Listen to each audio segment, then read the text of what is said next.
first met her, yeah, it was on that beach. The one in Hyde Park, yeah, that's 53rd Beach. And she done walked up to me and said, boy, what's good? And I said nothing, just gone back to my hood. So we hit the road, I'm in control now. I grab my guitar next to my bed, I'll play a song now. The guitar is working, can tell that she wants me, but she done messed up, said I'm the one. Baby, love me in November, 'cause I need the summertime. Said love me in November, 'cause I need the summertime. Chicago summertime. Oh, you make the sun slow down when I was in it. Yeah, the way she touched me, I know I was winning. Yeah, we hit the road, and I'm in control now. Grab my guitar next to my bed, I'll play a song now. The guitar is working, can tell that she wants me, but she done messed up, said I'm the one. Baby, love me in November, 'cause I need the summertime. So love me in November, 'cause I need the summertime. Chicago summertime. Say I need. Say I need. Don't you need, don't you need? Say I need, yes I need. Chicago summertime. Say I need. Chicago summertime. Said I need.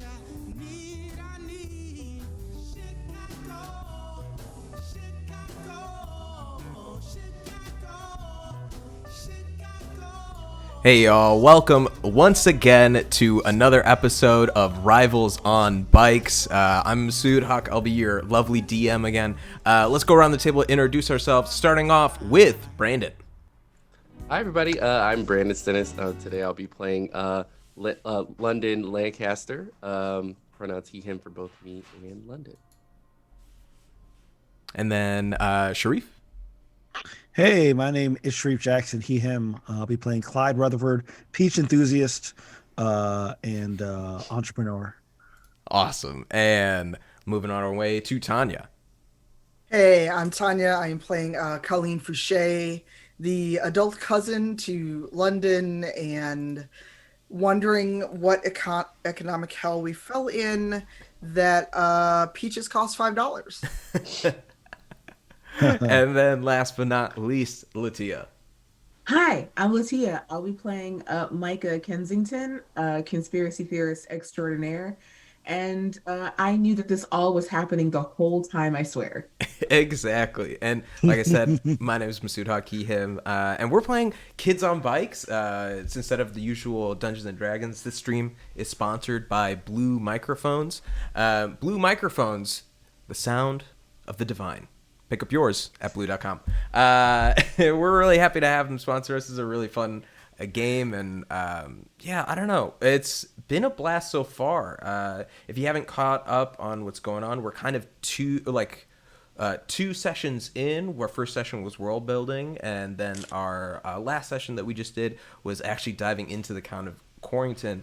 And I'd love for folks to go around and, I don't know, tell me what you remember from last week. What do you think is pertinent that the folks at home should be aware of?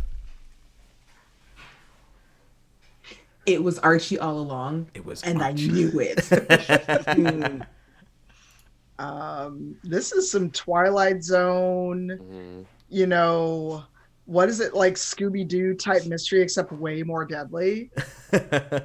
And Colleen is like, I should have moved to Chicago with my friends like I thought I was going to. This is why my friends don't live in a small town. Mm-hmm.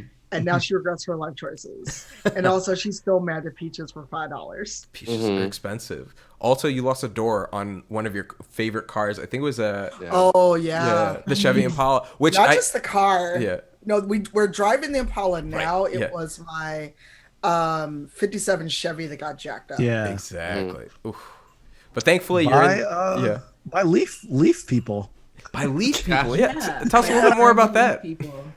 Yeah, so when we went down in the haunted house, we somehow ended up below ground and came across a secret ritual. We saw people, bodies, no hearts, flowers growing out where the hearts were, and then they turned into leaf monsters. That we booked it out of there, and one got on Colleen's car. We were swerving. I was chucking peaches at it, and we thankfully escaped with our lives. But Clyde, who did not realize that Rebecca was down in that thing, even though that Masood said it, did not register in Clyde's mind because he was so freaked out. It's such a weird, bizarre situation, right? Yeah, such a bizarre situation. So he was like, oh wait, like Rebecca is watching my daughter April. So now April is gone with a message, apparently from Archie, saying, don't sell on my land. So I was looking to get April back. That's perfect. I think that kind of covers up most of everything. The other stuff, if you want to find out about like more detailed or info, it might come up. We might draw back to some things that have gotten that may have happened and we haven't recalled, but we'll see.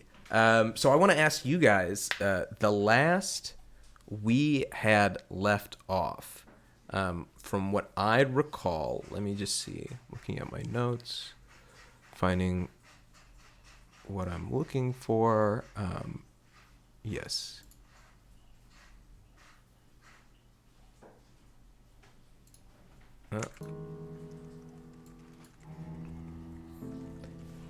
Our core Ominous music of Corrington, our Corrington crew, had arrived in Colleen's Chevy Impala, pulling up to the gate, stepping out, armed to the teeth with gardening tools, a single firearm, and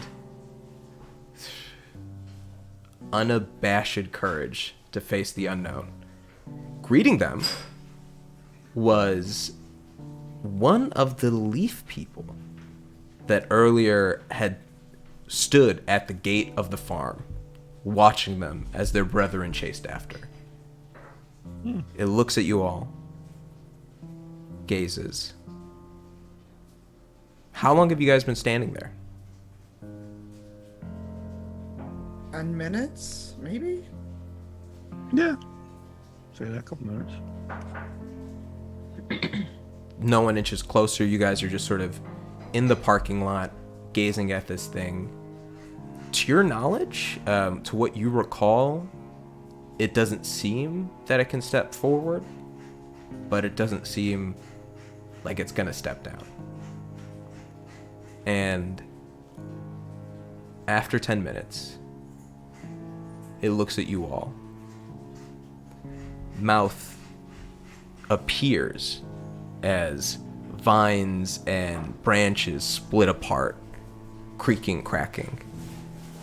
And it gazes you with a crooked smile. It cries, and you hear 4 other screeches from within the Fall Festival of Corrington. Then it dissipates, slowly from the leaves on its bottom, descending into the earth, staring at you all until it is gone. Well, I don't like that. You know what? We got a full tank of gas. Well, I mean, you guys can leave, but I still think that April's here, so I'm gonna go follow these things. Are you No, sure we're we should not. go do that right now? We're not. I mean, I'm not leaving you behind. Look, Like, I only have one thing on my mind now, and that's my girl. So I know it's probably a trap. I know that they're probably baiting us, but I I can't just leave. I can't just leave. hey, Clyde, I have a question. Yeah. How many more non-Archie peaches do you have in your car? I'm gonna rummage around my backpack. Yeah, absolutely. Well, your car. Micah brings up a good point. Your car is in the parking lot. You didn't go home; it's still there. So if you want to go check your trunk and see how many you got, Yeah, if it's close enough. Yeah, Yeah. yeah, sure. Yeah, And yeah. then- I'll go check the trunk. and this is gonna be, I'm gonna say it's a. Give me a brains roll, and whatever you get is how many, like, bundles of peaches you brought with you. And it's like a typical, like, if you were to buy a bag of apples, that's what I'm kind of imagining. Okay. So you got a 15? My goodness. You open up your trunk and there are just peaches and peaches and peaches. You count. And yeah, 15 bags. You thought you were going to make a huge sale off of the fall festival, man. Charging five. Okay. I'm going to do some very quick math of what you thought you were going to get from selling these peaches. 15 times 5 times 5, because you were selling them $5 a pop, right? Yep. And then you, okay, there's like 5 peaches in there. Yep. You're gonna make $375 off of your peaches. It's 19, and we're gonna assume that in 1989. Yeah. That's a lot of money. That's a lot of money, dude, Right? from one evening. Well done. Yeah. What happens as you open the trunk? So as I open the trunk, I kind of forgot how many peaches I had because this has been kind of a ridiculous night. So like I open the trunk and I slowly look back at Micah, and like I say, "Oh, I definitely think I have enough peaches. What do you want to do?" Awesome. I'm gonna go over to his trunk and I'm gonna pull out 2 bundles of peaches and stuff them in my backpack. Nice. And I'm gonna take Wait, one what- peach. Look, so What do you do with my peaches? Look, this is important. Like, I'll pay you for these peaches. When $5 a peach, remember? look, Ain't nobody paying you $5 a peach. You want your kid back or not? It's also Micah remember, agreed. we Micah do have the agreed. weapons. It's a verbal contract. Well, here's We the have the thing. weapons. Yeah. Here's the thing. When Colleen was driving away and you were throwing your peaches at these leaf dudes, they didn't like them. And these peaches are not from Archie's farm, right? They're definitely not. Okay, so I think that if we fight peaches with peaches, Hmm. we might have something we might have something a little bit of an upper hand on these weird leaf people.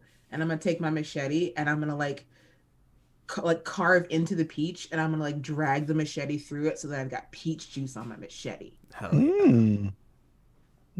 I like the idea. Okay. I like the idea. Yeah. Anybody else want some peach juice? I'll take some from our bat. I'm just gonna take like some peaches and sling them on like my other hip. Be like, all right, we good, we got peaches. I mean, because I was thinking like I have bullets, but then the bullets will get sticky and get stuck in the gun. So I do have a bladed weapon. Whenever we run into something, I'm gonna do the same thing, but I'm not gonna walk around with a sticky blade right now. Mm-hmm. Mm. Awesome. Oh yeah. Well, yeah. I'll like always have peaches at the ready, so you can always just, use them at the proper moment. You like pull out a backpack and you just start dumping as many peaches as you can that can like fit in it. So of how many bags do you get in? Let's see. I don't know what to roll to make. I'm trying to look at the stats and to see how many peaches you can fit into a backpack. I'm gonna say No idea. you decide. Is this a brawn or is this a brains? Are you shoving them in there, or are you like Tetrising them into place? I'm kind of Tetrising them because Okay. if I shove them in there, then they're gonna like bash against each other. So yeah, I am trying to. I would say brains because I'm trying to like put them in such a way that they're not too damaged. Awesome. I'm gonna give you then a modular check. If you get a 3, if you get a 4 to 5, you can fit 3 bags into this backpack, so 15 peaches. Okay. If you get a 6 or 7, you can fit a 4th bag, and if you get higher than a 7, you can fit all 5. Okay. All right, and that's brains, right? That's another brains. 15. Oh no, that's the last one. 11. Ooh, terrific. Sweet. And so, wait. Oh, you know what it is? Okay. What's up? I think you're getting +3 to these rolls because you have your adversity tokens checked. You would still pass them without it. You would have gotten an 8, so you'd have done fine. But just like you have to uncheck those. There's another method for you to track, because I think that's more or less how many adversity tokens are you using on the roll. That's how, okay. Yeah, I'll just track them separately then. Cool. Thank you. So you doesn't matter. You fit all 5 bags into this backpack, and as you're putting them into place, you're picking up your peaches. You're feeling them. You are taken back to your first day of work on this farm. What was that like? Clyde was pretty nervous. He doesn't know much about farm work, but he knew he needed, to make some money. Yeah. And he knew that, that this peach farm is one of the, big ways to like make money since the EDM company is not hiring as much. So he kind of went in there like not expecting to like it, but just kind of doing what he had to do. Mm-hmm. So he had not a great first day. I feel that. You had not a great first day. How did you get the job at Archie's? He just straight up went there and just said, can I speak to who's in charge? Like, mm-hmm. I might not know a lot about farming, but I'm a quick learner. Mm-hmm. So he kind of took the guerrilla approach. He did not get this job on LinkedIn. He did not go on Prodigy or whatever was up in like '89. He did not go to keyword Peach Farm, on AOL to try to get it. Mm-hmm. He just went up there and it worked. Yeah. And then, but why the Peach Farm of all places? Like you're back in Quarrington, right? Mm-hmm. Like you return home. Why is the Peach Farm the place that you look for employment? Because it is it's one of the things that Quarrington is known for. So he knows that it'll be somewhere that'll always have business, mm-hmm. and he's looking for for somewhere that can give him like a steady paycheck. Awesome. So you show up just at the Quarrington farm. You're talking to Archie. And he looks at you after you say, what do you say? You just say, hey, I just need a job, and I'm a hard worker. You relate the strengths. He eyes you over.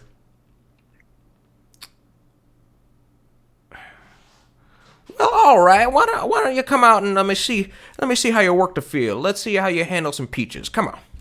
And he takes you outside and he shows you where some peach pits are that he's planting in the grove to replace some of the older trees. And as he looks down at you, he looks at you and says, no, boy, you're doing it all wrong. Look, peaches there's 5 things to make a good peach tree, son. All right? You need good earth. Takes the earth, he holds it in his hand. Now smell it. You, you smell that fresh, fertile. Yeah. It's got its nutrients right there, rich. This is the food that it will consume. Next, you need the peach pit. This becomes the wood of the tree, son. The thing about nature is it's earth given life. You understand the earth right here, it doesn't have a consciousness. It doesn't think for itself, but this is the start. Places it down. Next, you cover it with earth, but you got to make sure there's enough air. It needs to breathe like all of us. Here from the same planet needs it. Finally, it needs water, something to drink. Without that, where would we be? And last, once it's broken through from that nourishment, it requires more than what was given. It needs heats, son. What else is life but heat? It needs, he points to the sun, says, he needs that fire like all of us. And only with that will it grow. Now, show me how you do it the next ones. Man, you go forth, and he's watching over you as you plant each tree, and you're back. You're sort of recalling back where you were in the car. You've just finished tying it. You close it up, put your backpack on. What do y'all do?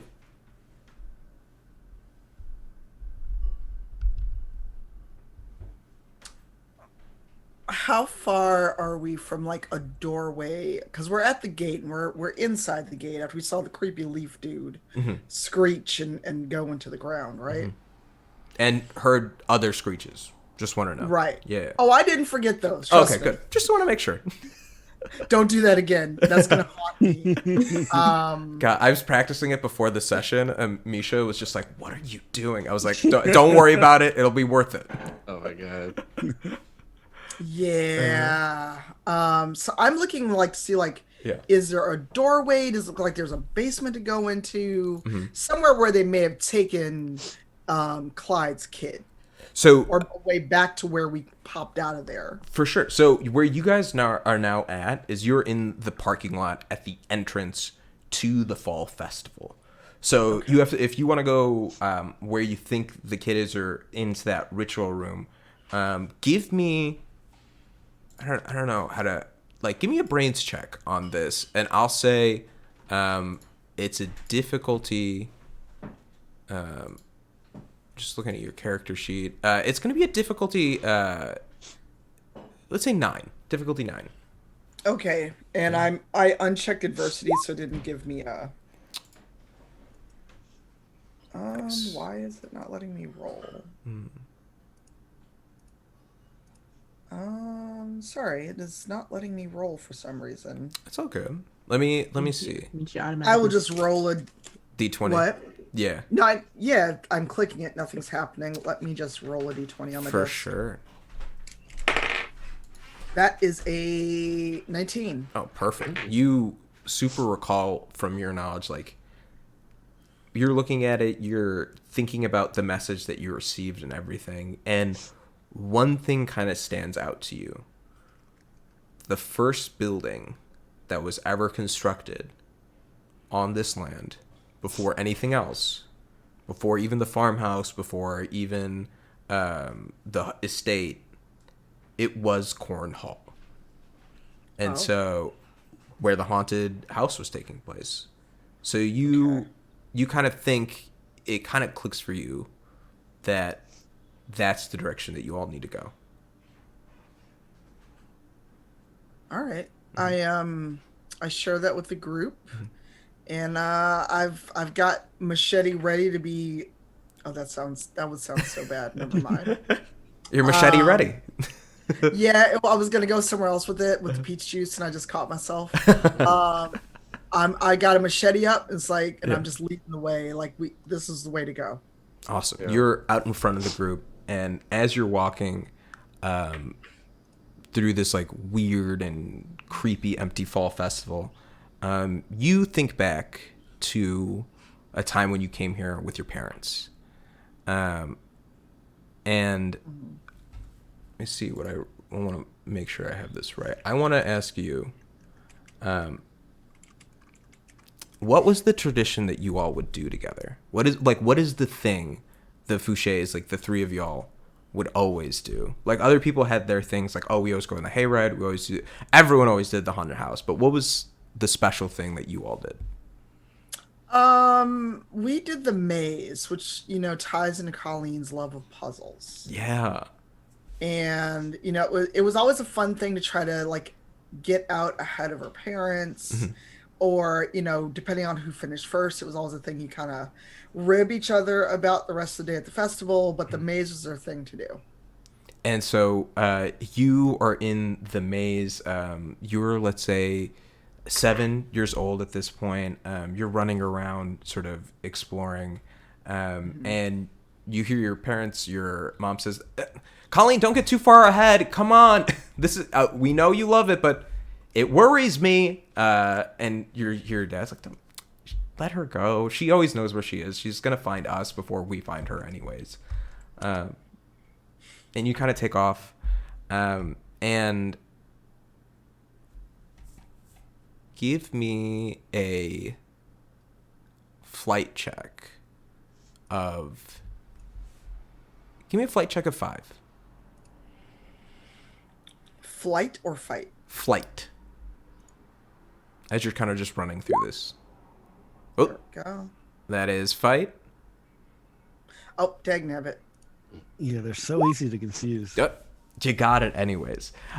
So you are running around and you kind of twist and turn and you get to the center first. This is the spot that you always try to get to before anybody else. And as you're waiting, your mom comes up and looks at you as you're sitting underneath the tree. Well, you did it again. Congratulations. You beat us here. You feel proud? Of course. Of course you do. And you see your dad just kind of smirking. And they both sit with you next to the tree underneath it, put their arms around you.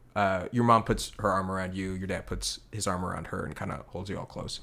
And you look out as the sun is setting. And your parents go and say, Colleen, we love Corrington so much. It's our home. It's been a good place for us.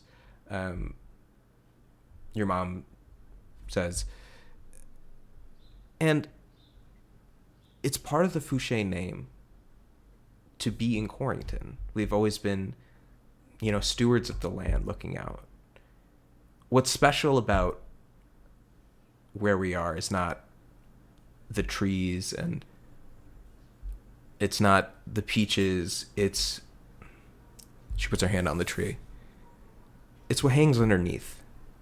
It's the roots. It's what ties us here. The Fouchés are good to Corrington because Corrington has been good to us. And they look at each other and then look down at you and but I don't know. Enough of that talk. Your dad says, let's go get some funnel cake, huh? Or do you want an elephant ear? Actually, your mom says, wait, what's the difference between the two? I was just about to say that. I think one has powdered sugar, one doesn't actually. See? Look, one's powdered sugar and one doesn't. See, that's the Come on, let's go grab some. Wow. And you walk off as you're winding back and down the maze pathways. You're making your way around through Corrington, through the Fall Festival. And as you're pulling up, you guys are making your way past. You, around a corner, I want to see what would be... everyone can give me a brains check. I'd say the check is 9. You can substitute... oh, perfect. Micah, you end up getting a 15. So you definitely see it as you're looking around the corner. And you hear it. It sounds like van doors shutting. And you see around the corner, there's DJ Sparky. He's packing up, loading his gear. And he looks and he sees y'all and says, "Oh, hey guys, I thought I was all alone. Ah, it's good to see. Oh, you don't dress up until the last day of the festival, right? Like, I saw you in that costume earlier. What are you guys going as? The rivals?" There's some big trouble happening. Yes. Oh, big trouble. Okay, Mhm. Micah, did you convince some of these of another conspiracy going around? Look, Sparky, I know you and I have our differences, and I am just a small girl, but this is serious. And he looks at you. How are you appealing to him in this moment? Are Um, you what are you using? Are you using reason? Are you using charm? It's like I'm because if it's just reason, I'm gonna make you make kind of like two checks here. If it's just reason, your charm check is gonna be more difficult. If you're trying to uh, change it and like use more charm, then your brain check will be a little more difficult. okay, I'm trying to kind of appeal to reason. Like, whenever Micah starts talking about her conspiracy theories, et cetera, there is a certain look in her eye that everybody knows. The look is absent. Like, if you could even call it a little bit of fear, there's a little bit of that in her eyes, and she's like looking at him with a very serious face. For sure. So I would say make a charm check of 5 and give me a brains check of 13. Okay. Ooh. I'll go brains first.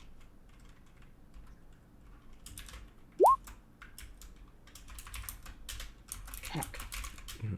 You said a brains check of 13. Yes. I'm gonna use one of my adversity tokens for So that. I also want to say, yeah, this is yeah, you can just a diversity. Perfect. You got a 12, they'll bump it up. And then my charm check. Ugh. Yes, a one. Gotcha. And as you're there, he looks at you and says, you almost had to be there. You almost got me. Guys, I don't know what she's been thinking. Look, come on. If you want, I don't know what happened with you all, but the festival basically shut down at midnight. Like, the power went out, and everyone else was gone, so I basically had to pack it all up myself. And I'm tired. I just have a little bit left. Can you guys just like help me out?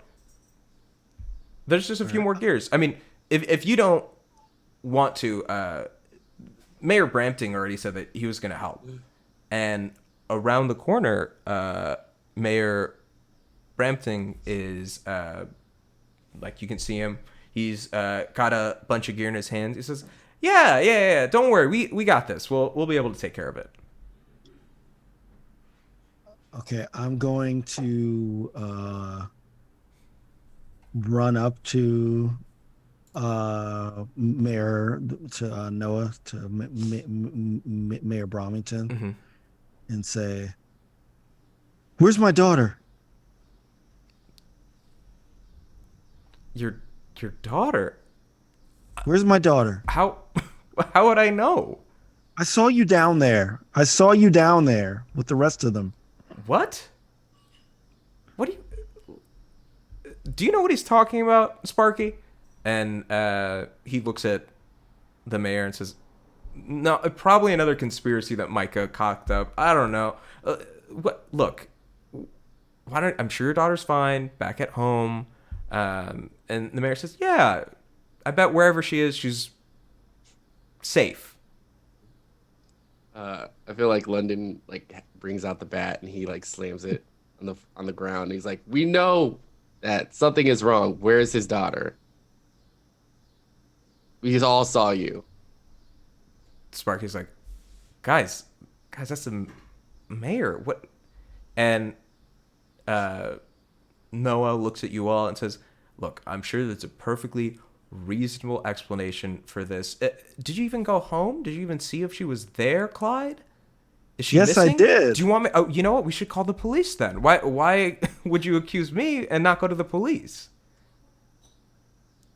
I saw you and some other people down there, and I don't know what you're doing. It's some kind of creepy cult thing, but I saw you. I saw Archie. I saw Rachel. I saw Rebecca, and you were all chanting and doing some weird stuff. And I don't know what you did with my girl, but I need her back. Sparky senses the tension in your voice as you like puff your chest up and kind of close distance with the mayor, and he walks in between the two of you and pulls back. Hey, Clyde. Okay, April's missing. We understand that. You're obviously really concerned. We will do something about it. We promise. And Mayor Brampton puts the case that he's holding in his hands down. He says, "Yeah, don't worry. We're going to take care of it, okay? We've got it covered." And as he says that, his skin begins to ripple in the wind as it really like sort of transitions from being colored and laying on top of one another into a set of leaves. And as the leaves rustle, they pull apart and you see another leaf person. And he moves forward, puts his arm around Sparky. And in a different voice, slightly gravelier, he goes, "Now I'm sure we can solve all of this peacefully and calmly. There's a political solution to this somewhere, isn't there?" And Sparky turns and looks at his hand, and then looks at you guys and says, "Help!" And before he can get it, a vine wraps around his mouth and gags him. Can I throw a peach at the mayor? Go for it. Give me a fight check. Oh boy. Ooh, you get an 8. You throw a peach and it hits him square in. What are you aiming for? I'm aiming for how much of the mayor is like behind Sparky? Like what is the kind of like ratio there? Sure. The ratio there is he's right behind him. He went up and wrapped his arm around him, and then a vine went up and bound his mouth. Okay, yeah. So I would have probably been aiming for his face. For his like, face. Because if he's right next to Sparky, that's probably the best thing that I can see. Absolutely. So you, I'm gonna roll it against this guy's brawn, which is a D8. It ties. So as soon as it comes its way, he grabs Sparky, and moves him in front as it hits him, and says, Now, let's not get too hasty, all right? Because thing about vines is that sometimes they have thorns, and you see one slide up and start to cut across Sparky's face. Oh no! Don't hurt Sparky. Just tell us where April is, and you can. That's all I care about. You just gonna let Sparky die? Right? Like, I mean, Sparky is like not a part of this, and he and I have our. I just want my daughter. We have our ridiculous differences, but like maybe he could help us if we get him free. I want to attack with my bat. Heck yeah! Go for it. Yeah. What do I have to do for that? So give me a fight check. So whatever your fight roll is, give me a roll, and I'm gonna tell you. I'm gonna make a brawn check against it. Okay. Oh, technically, I got a 9. Heck. Ooh, you got a 7. He got a 1. You grab your bat, swinging low. How do you like? You've got Micah and Clyde arguing about Sparky's life. You've got Colleen looking over them, trying, like, just sort of witnessing that. No one sees you move, not even Mayor Brampton. You crouch low. You grab your wrists around it.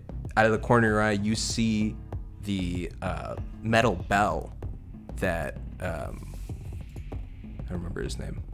That Jeffrey, your date to the festival, had knocked out earlier, and summoning a strength better than you did previously, you bring the bat up and sort of clock him right on the side of the head, and you see the peach juice start to eat away at the vine man, and he screams in pain and falling backwards into a bunch of leaf puddles on the ground.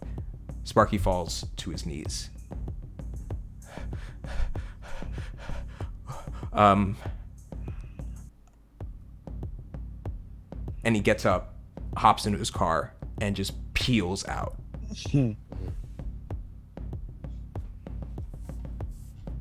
What did Sparky leave behind? You see. Well, what did Sparky all- leave behind? all his That's the great thing about equipment, kids on bikes. This is collaborative. What do you guys Yeah. find among kids? All his equipment, right? Of his equipment. Records, his that kind of stuff, like his amp, Oh, yeah. like his amps.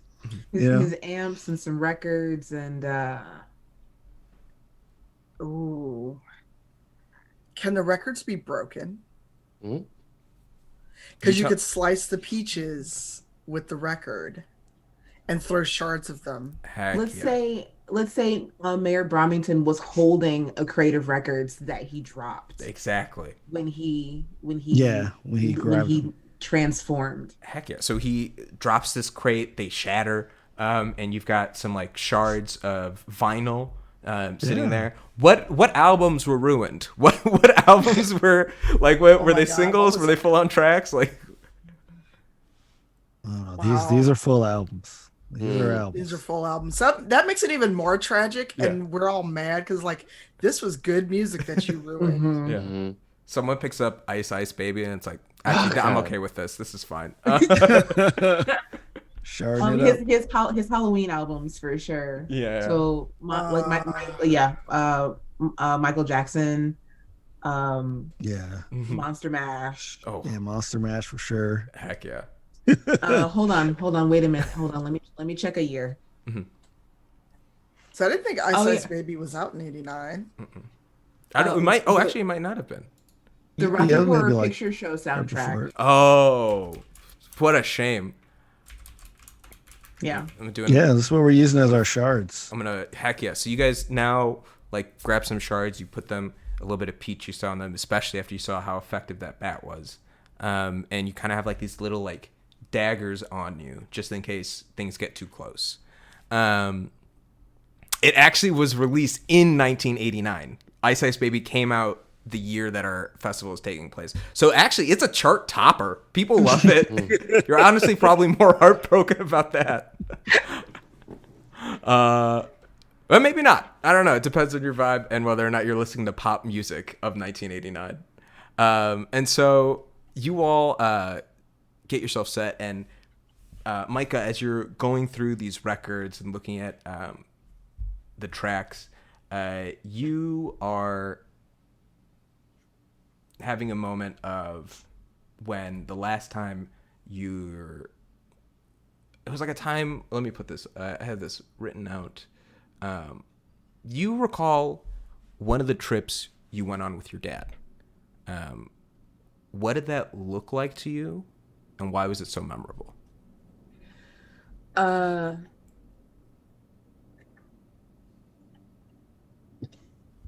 It was, where did we go? We just went on a drive through the country Mhm. because I love the outdoors, and we went camping. Nice. And so you guys are out camping, and he pulls out a wrap and like a present, and he says, "Here, I got you this gift from my last expedition when I was out in the Mediterranean Sea. We uncovered this honestly, it really was a glorious excursion in deep sea diving." And he pulls out this wrap, and it's a bust of something. You can't really make it out, and he's like pointing to the inscriptions, and it pertains to the story of the Gorgon. It actually predates even the Greeks. Medusa was a tale having snakes in her head, scaring people. That don't believe what everyone tells you. All right, Micah. There's so much more history out there that we have forgotten than we know now. And as he's looking at it, what this epithet tells us is that Medusa wasn't cursed for her beauty, as the Greeks would say. The Greeks took it upon themselves to misconstrue the gods as being much more petty, which they are, don't get me wrong, but Medusa, or I can't really recall what her original name was, her curse was her vanity, for she longed to gaze at people and have them stare at her for her beauty. But that is where the curse came in for anyone who would look after her for longer than a mere second, even a second, we turned to stone. So no one was allowed to see her. She could not get that adoration anymore. I don't know. I just thought this was cool for like you as a 6-year-old to have. I take it and I'm like, I'm like fascinated by the story, and it probably did stick with her. Yeah. Latia personally does love the story of the Medusa, so you did not know that, and that was really cool. Heck yeah. Yeah, that's Thank pretty you. cool. And so you recall this moment as you're looking down, and you're like looking at the Monster Mash record, and you like see someone in a Gorgon outfit on like the like really like bad cover that they made, like the fan art that someone drew of that time, and yeah, you just like think back to this moment early on. And as you guys turn around with your daggers at the ready, you're walking your way closer to the main, to Corn Hall. Along the way, you actually pass the hall mirrors, a fun winding pathway that London, you recall one of your first trips, you actually got lost in it. And I'd love to hear from you. Who found you, and why did you get lost? I would say my mom found me. I think I got lost because she was talking to a friend and wasn't paying attention to where I was going. And I think that's kind of why he has some resentment towards his mom, because like she's being a little bit neglectful at the time. His mom found him after he left. Yeah. Because you like kind of peeled off. She was talking to a friend, giving you any attention, and you're in there, and you're like in there for a little bit, and it's scary for a while. Give me a grit check of 3.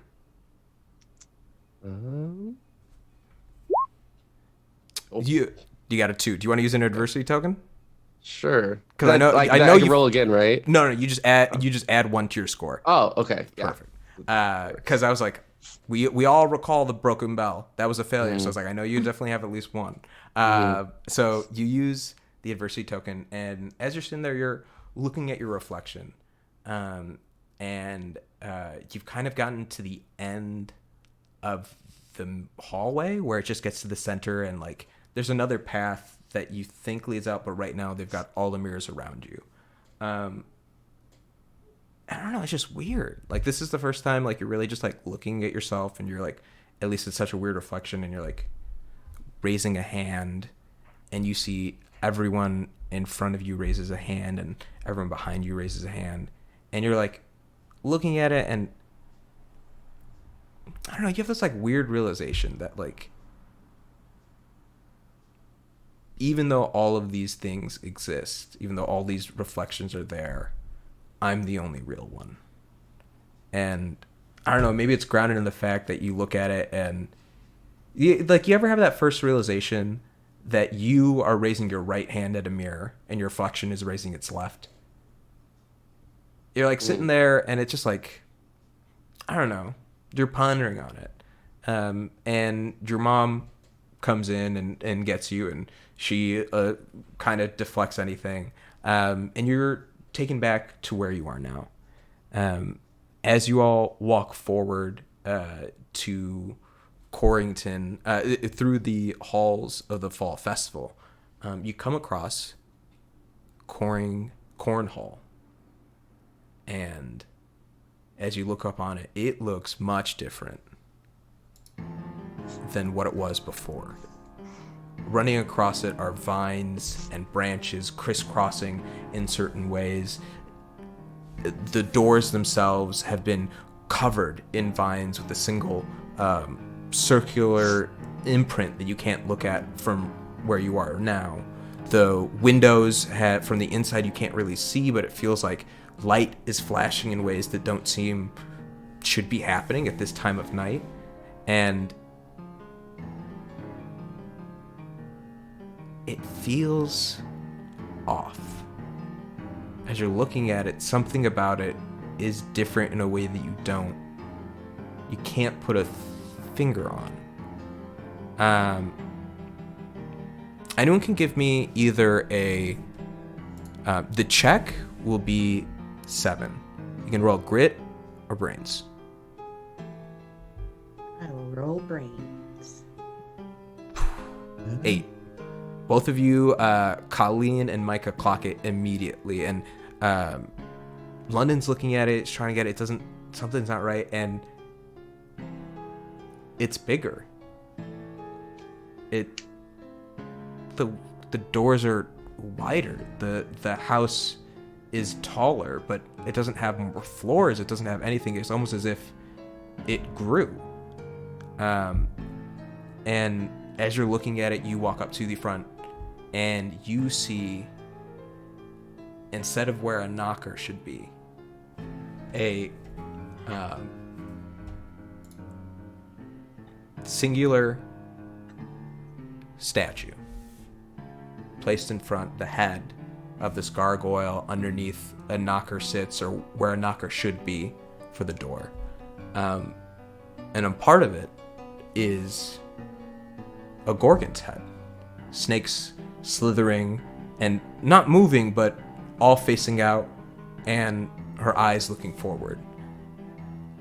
Above the door is an inscription that says, "Face your fear, become your fear."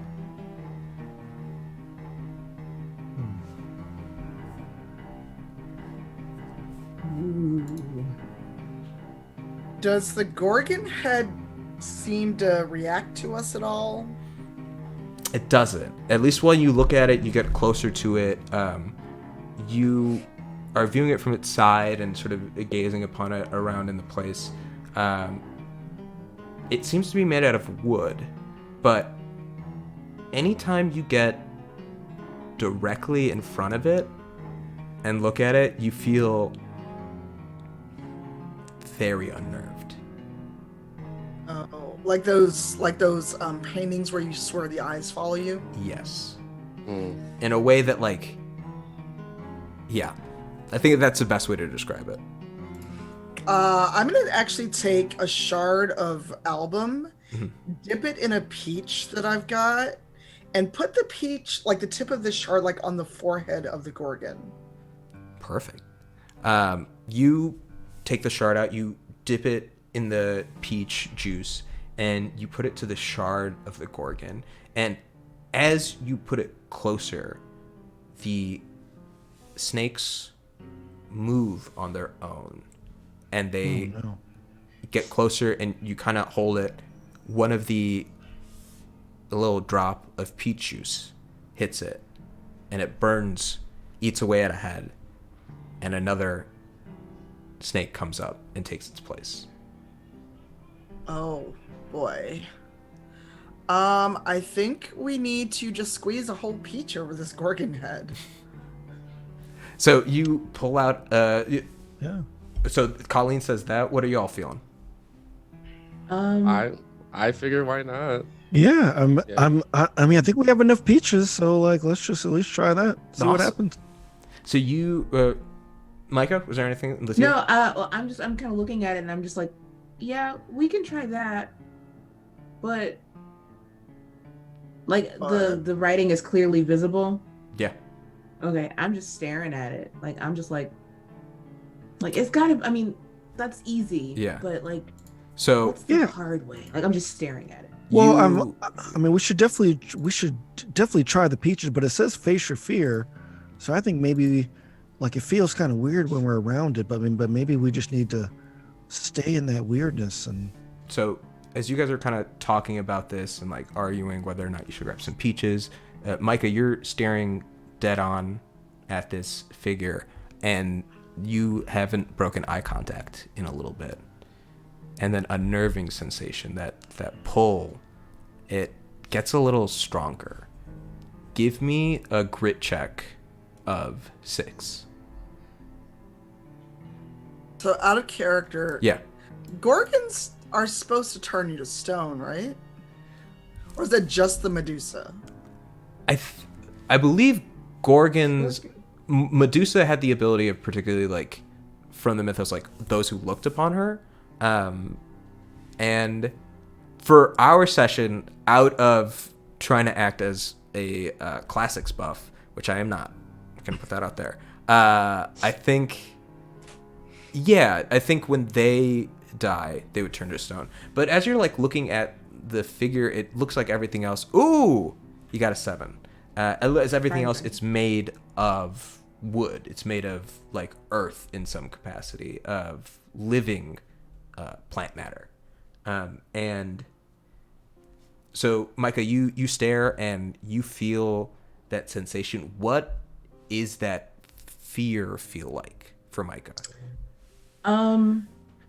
She thinks back, like in her head, she's reliving that conversation that she had with her dad, and it it kind of flashes forward a little bit into her doing her own research on Gorgons and stuff, because it's from her dad and he's hardly ever around, so she kind of keeps those things like really special. But it feels like I think it would begin to feel like she thinks that, like, if it turns her to stone, then that's just going to be like it. She almost feels like a creeping sensation of like something over her skin, as if like the snakes that she's looking at are starting to, like, I'm sorry everybody, starting to like crawl over her skin. Ugh. Like that Now that I'm feeling, spooked. Okay. Yeah. like that feeling of something like dripping down your, like if you Yeah. get water in your hair and it's Oof. dripping down your back. That's what it feels like. And you feel from the base of your heels starting a shiver that reaches all the way to the crown of your head, climbing your entire spine. And as it passes, as the snake slides up your back, as though it feels like, the eyes on the Medusa shine bright, on the Gorgon, sap tears begin to descend before the face cracks in half and the doors open up.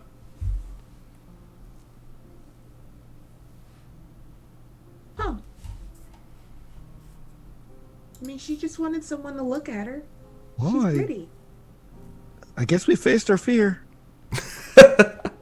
Heck yeah. I mean, not- what do you mean me?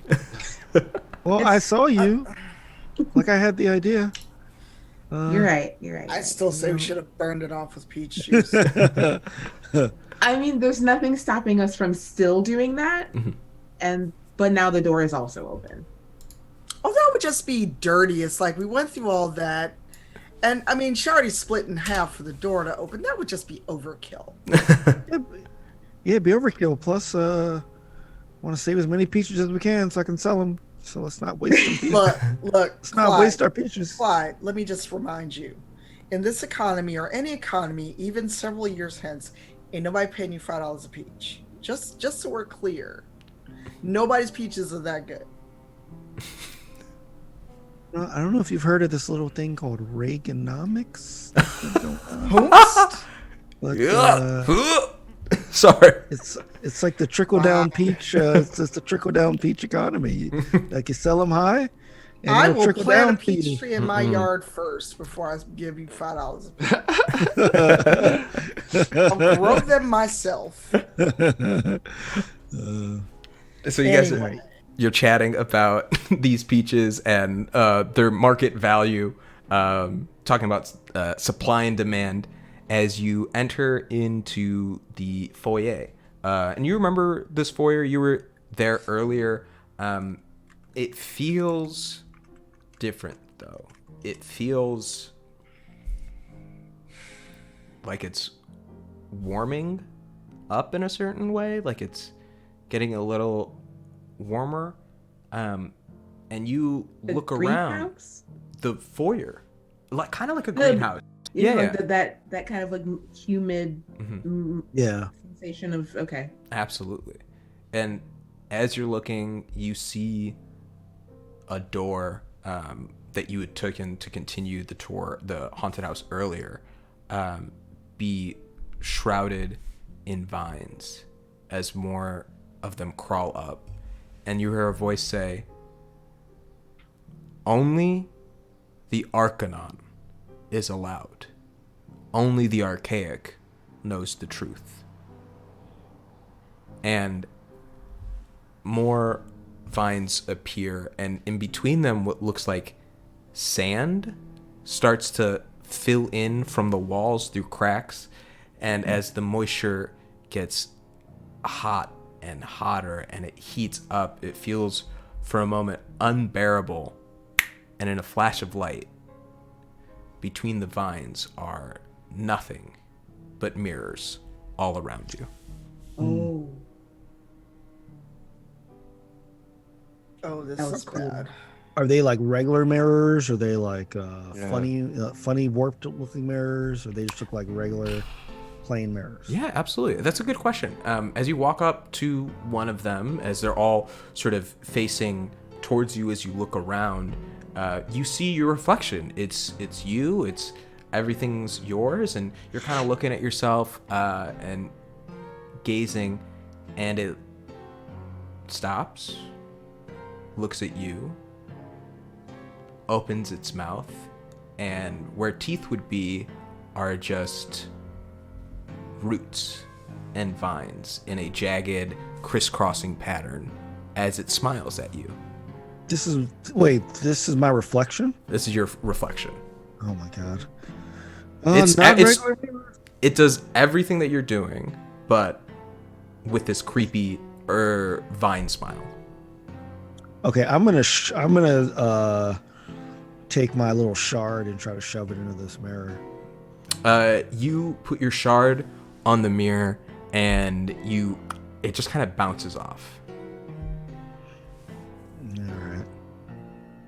Because that freaks me out. If I look at my reflection, there's a leafy thing that moves when I don't move. Well, I should say it moves when you move, but the only thing that is different is this smile.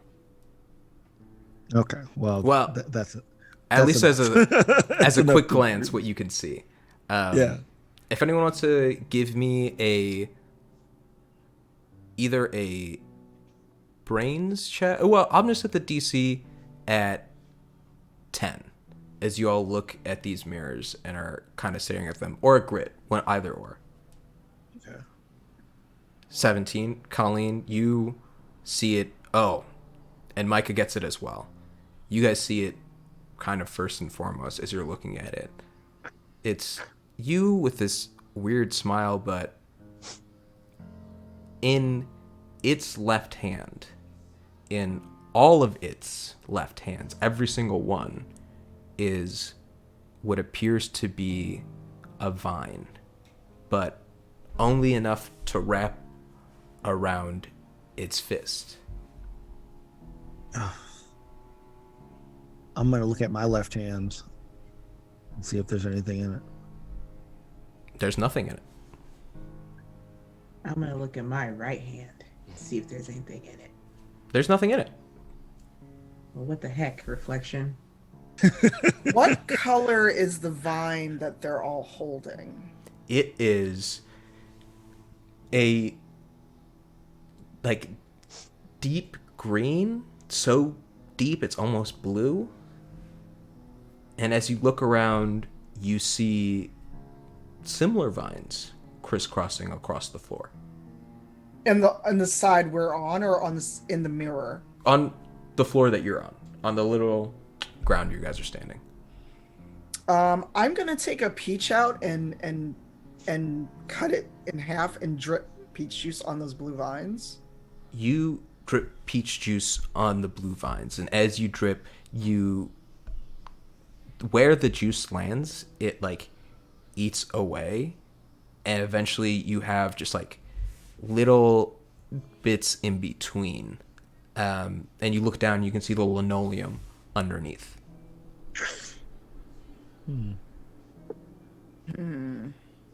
Peach juice isn't flammable. Dagnabbit. Are our reflections doing anything with these vines, or is it just like they're holding them? It's just wrapped around their fist. So they don't react to that? Other than mirroring what you're doing, they don't do anything. Huh. Is there a pet like? So I know that these mirrors are all around us. Are the mirrors like enclosing us in? Like there's no path to go through, or is there still a path to walk through just with mirrors on the sides? It is a room where all of the walls are now Okay. mirrors, even to the point where you look back and the entrance is now covered by these. Okay, all right. So Yeah. so there's no clear entrance or exit because it's just mirrors. You remember where the door was before it got covered up, at least one behind you and where you were moving forward, but otherwise it's just these mirrors. Okay. All right. Can you describe what else is in the room? Just mirrors. Is there anything on the ceiling or I know you talked about the floor that Colleen just stripped the peaches on. Is there anything on the ceiling? As you look up at the ceiling, it looks like it's earth and like root systems have sort of covered over the ceiling itself. And you see a couple like leaves blooming of a, let's say like another like that blue greenish color. But yeah. Okay. The reason I'm asking because if there are any vines or anything, I want to wrap my left hand in one of them like the reflection has. Cool. So you pull a vine down that's like dangling from the ceiling, and you wrap it on your left hand. What do you do? Then I look in the reflection and try to make a movement and see what happens. You look at the reflection and you move back and forth. And London, give me a brain check of 6. Or yeah. And you can use you got a 3. So it doesn't recall immediately as you look at it, but as you're staring and you're seeing, so be sure to take another adversity token. Also, on any of the group checks that folks have failed, be sure you're grabbing adversity tokens on those as well. Right. And so you look at it and it doesn't click immediately, but you notice as he puts it on his fist and he's standing there and Clyde's kind of putting his hand up, both of the reflection's hands have vines on them.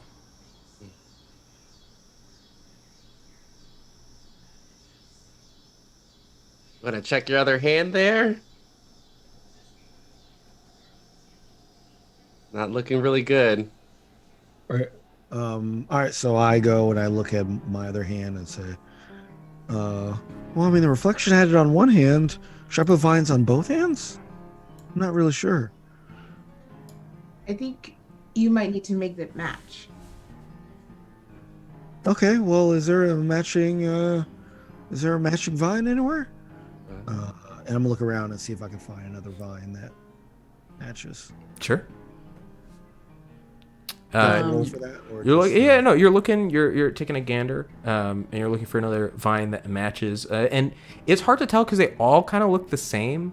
I mean, if you want to get like really nitpicky, if you want to find one that has the exact same patterns and the exact same matching, it's gonna be like a what are you using to look? That's my question. If you're just trying to like suss it out or like. I don't know. I mean, I thought there would be just stuff all over, and I would just kind of have my pick. So, and it's kind of that, but to the extreme. Like you are looking for the most delicate needle in the haystack of needles. Like, I'd say I'm gonna make it a DC 14, and you roll whatever stat. If it's brains, if it's grit, or if it's just brawn, is you're just like ripping through these trying to find the right exact matching one. Yeah, I'll roll a brawn. Just like punching vines. Where's the right one? Oh my god. What's the DC again? It's 13. All right, I have 7 adversity tokens.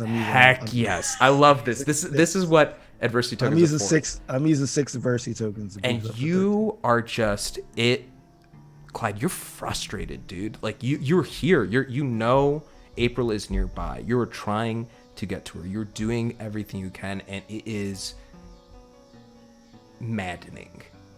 And you start winding up, and you just start punching at these vines, just gripping, and you start ripping them out. And somehow in the struggle, as you tear one, you let go of the vine in your left hand, and as you rip with your right after a certain chance, it wraps around your wrist, and you see the vines descend over the where the door was. I think I got it. Anyone else have anything to say after watching Clyde just like Just tear through these. just like do you like mutter underneath your breath? Like how do no, it's just No, I'm just like It's like Micah was about to offer another piece of advice, but he ended up taking the advice through his frustration. Hey, So she's just like, I'm just like, you know, whatever works. it's a life lesson. Use your frustration to your advantage. Sometimes brute force will be a solution. And as you pull up and make your way inside, you push open the door, and you cut across a room that reminds you earlier of the like sort of hallway that led to the library. And as you guys are walking along it, you see in this long hallway a center room that's bigger than it should be, as if the walls pushed itself out, the vines creaking and busting the foundation.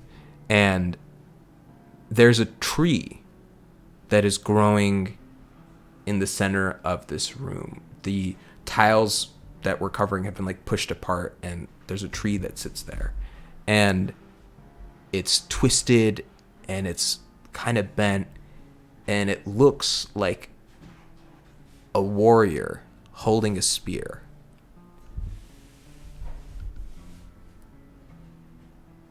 Okay.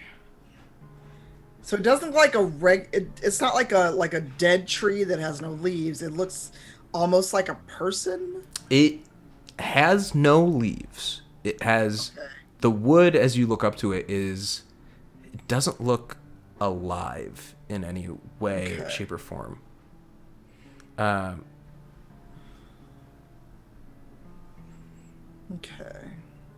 You said it looks like a warrior holding a weapon. Yeah, like almost a spear. And as you get closer, you see a carved into the base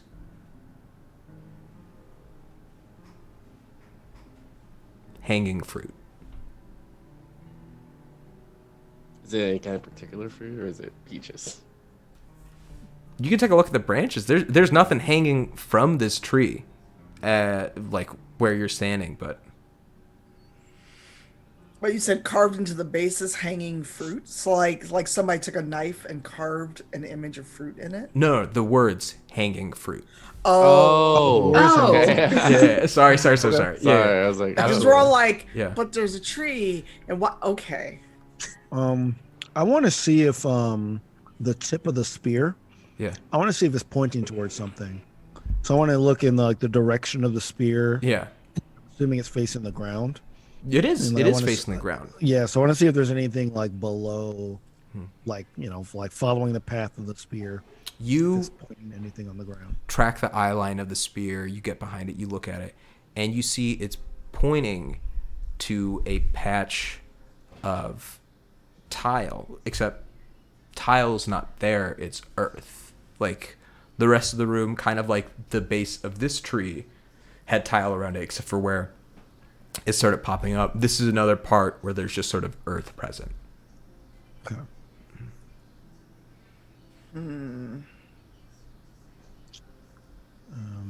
Is there anything else in particular about this room? Like, or is it just like the focal point of this room is that big old tree and the big old statue? As you look around past it, you see a door on the other side. And as you get closer, you look at it. There's, in the center of it, where should be a entrance, is like where a handle would be. There's just like an outline of, I don't know, like something that you would like place there, like something would sit and rest. Okay. I'd point that out to everybody. Say, hey, there I found the door, but it doesn't have a handle. Instead, it's got like an indentation where something should, I guess we have to find the something. Well, I mean, it said hanging fruit. So maybe we have to use some fruit. Maybe like I know what we got is peaches. So maybe we got to use a peach somehow. Does this indentation look peach shaped? It actually peach? looks Does it look stone. peachy? It is. It's oddly, everything else around the door is vines, but this one is like stone of some type. As you look closer, it's a deep, deep obsidian. It's so dark, but still like speckled with light as it reflects, like just a little bit of light that passes through. But the shape of the indentation, it's not like, what is the shape of it? Like, if I can tell. If you could, so I'm trying to describe. It looks as if, it looks almost like the shape of an Oscar. Oh. Okay. Grouch statue. The award. Yeah, it's like a little person. Well, I mean, a peach is a stone fruit.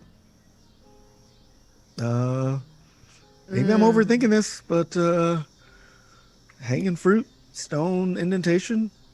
I'm gonna try to put a peach in there. Okay, you do that. I'm gonna look and see if there's anything in the room that we can put in the thing. When did we start playing Resident Evil? So Clyde, you go up, you pick a peach, and you put it in there. You smush it, Yeah, and I'm smushing it in there for sure. and it just kind of spreads on your hand. You just get a little bit of juice. And everyone, as you're like looking around, feel free to make a check that feels right for you. Tell me what skill you want to use as you're trying to figure out this like puzzle a little bit, and I'll tell you how it plays in to the solution. I'm gonna do a brain check, Okay. and I'm gonna actually use an adversity token. So do I add a modifier? Yeah, you'd add like a +1 directly to it. Okay. Wow. Wow. You rolled a nat 1, which Wow. unfortunate on that d20, but still possible. So you're looking around, and it is you can't. I'm going to take a little bit of poetic license with this if you're comfortable. I'm going to say you're looking at it Sure. and you're trying to reason, and you just like it doesn't make any sense. Like it's so there's nothing hanging from the tree. There's nothing up there, and you look around. There's nothing present. You follow the spear point. It's just pointing to Earth, and you like look. Why is that one thing? It's not adding up. And as you're walking and in your frustration, you kind of like kick the root that's present, and as it shifts, you hear something rattling underneath the root right there. Is it a metallic rattle? Tile rattle? There sounds like a little bit of metal in there. Huh. I'm trying to think if I was smart enough to have a flashlight, or did it I have give us? one. I have one. Yeah, Oh, I'm you pretty can sure you my- can say you have a flash. You could say you have a flashlight in your backpack. I'm not. I was like, oh, yeah. We'll retcon it. And you grab All the right. flashlight. Yeah, Or I stole Micah's when she wasn't looking. yeah. So I flashed the flashlight, and they're like trying to see like what was rattling around. Do I have to do another roll? Or No. You're looking and you see it. You can see underneath it. There is what looks to be some shovels underneath the root of this tree. Huh.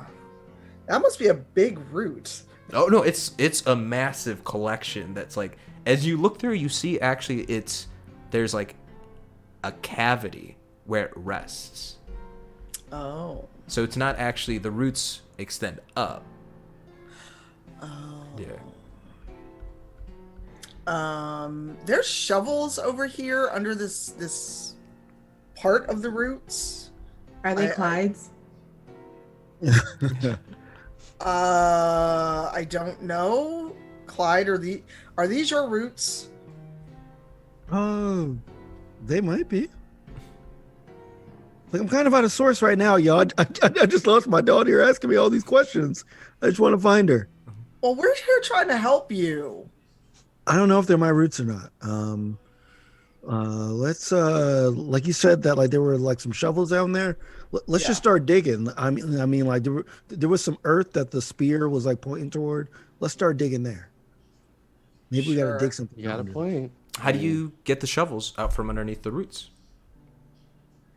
All right, I want to start digging. Where Well, I'm asking a question. How do you get Oh. them out? can I under fit the a root. hand down there? You can, and as you reach your hand, you push, and you still have some peach juice smudged on it from the door indentation, and so it gives away a little bit. And in that moment, you realize you have a whole backpack full of peaches, and so you like take them out and start like squeezing them over like you're just like crushing them as it eats away at the roots, and you can easily get in and pull them out. Got him. What is the shovel handle? Are they affected by the peach juice? They are not. Okay. Because I was like, if those handles are made for the roots of this tree and it just like falls apart when you get peach juice on it. It's like you just have the head of the shovel. You're just like, You well, have the head, you're just shoving it in there. Cool. All right, I'm gonna start digging. Feel Let's start free. digging. Anyone who's digging, give me a Yeah. brawn check, and it's going to be a check of 6. I don't trust my dice after that brain check, but here we go. Not too well. Brandon, you're pretty close. Oh, not Oh needed. my- You're, what? Exploded. You're- explosion. So this is the best thing about Wow. it. Something extraordinary happens. It clicks in a way that it just like it all comes together. What matters here is not the fruit, but the root. And you, with that single point, you start digging and huffing, and London, you are an incredible athlete. Clyde, you work with your hands every day. And Colleen, with this single determination of understanding that the solution to the problem that they were stuck on just a moment ago is down there, is a fervor that you all just can't compete with. And suddenly, as you're digging and you're digging, you hear a thunk as you hit something. You get down on your knees, you start brushing it away, and you pull up a statue of what looks to be the only way you could describe it is a minotaur holding a baby. I just hold it out like thoughts. Well, I mean, this is probably why they took April. Like, there's probably some weird thing what they need a baby for. They were talking about how they needed like a spirit that was like a good spirit. Um, this has to be something. Um, but first we gotta find out how to get out of this freaking room. Um, I say we start trying to break stuff. Take the statue out of Colleen's hand and I'm gonna go put it in the door. I'm gonna clear the peach gunk out of the Aw. the recess and I'm gonna put the statue in the door. As you Yeah. put it in the door, it presses in and keep pushing as if the stone itself then swallows accepting of the gift, and lines appear throughout as it cracks open, and you see a similar tunnel leading to the library where everything began. And that is we're going to take a quick sort of bio break as we go to break. Hey, we've been Rivals on Bikes, sponsored by Blue Microphones. We're going to be back in just a few minutes. Feel free to stretch yourself out, watch some comforting videos of cats to remind yourself that life is good and not always scary. And we'll be just right back. See y'all soon.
I'm muted. And we are back. Welcome back to Rivals on Bikes, sponsored by Blue Microphones. We left off on our adventures, our Corrington crew just opening the stone door after making their way in as they're pulling closer towards the center of Corn Hall. How's everyone feeling? Good? Ready?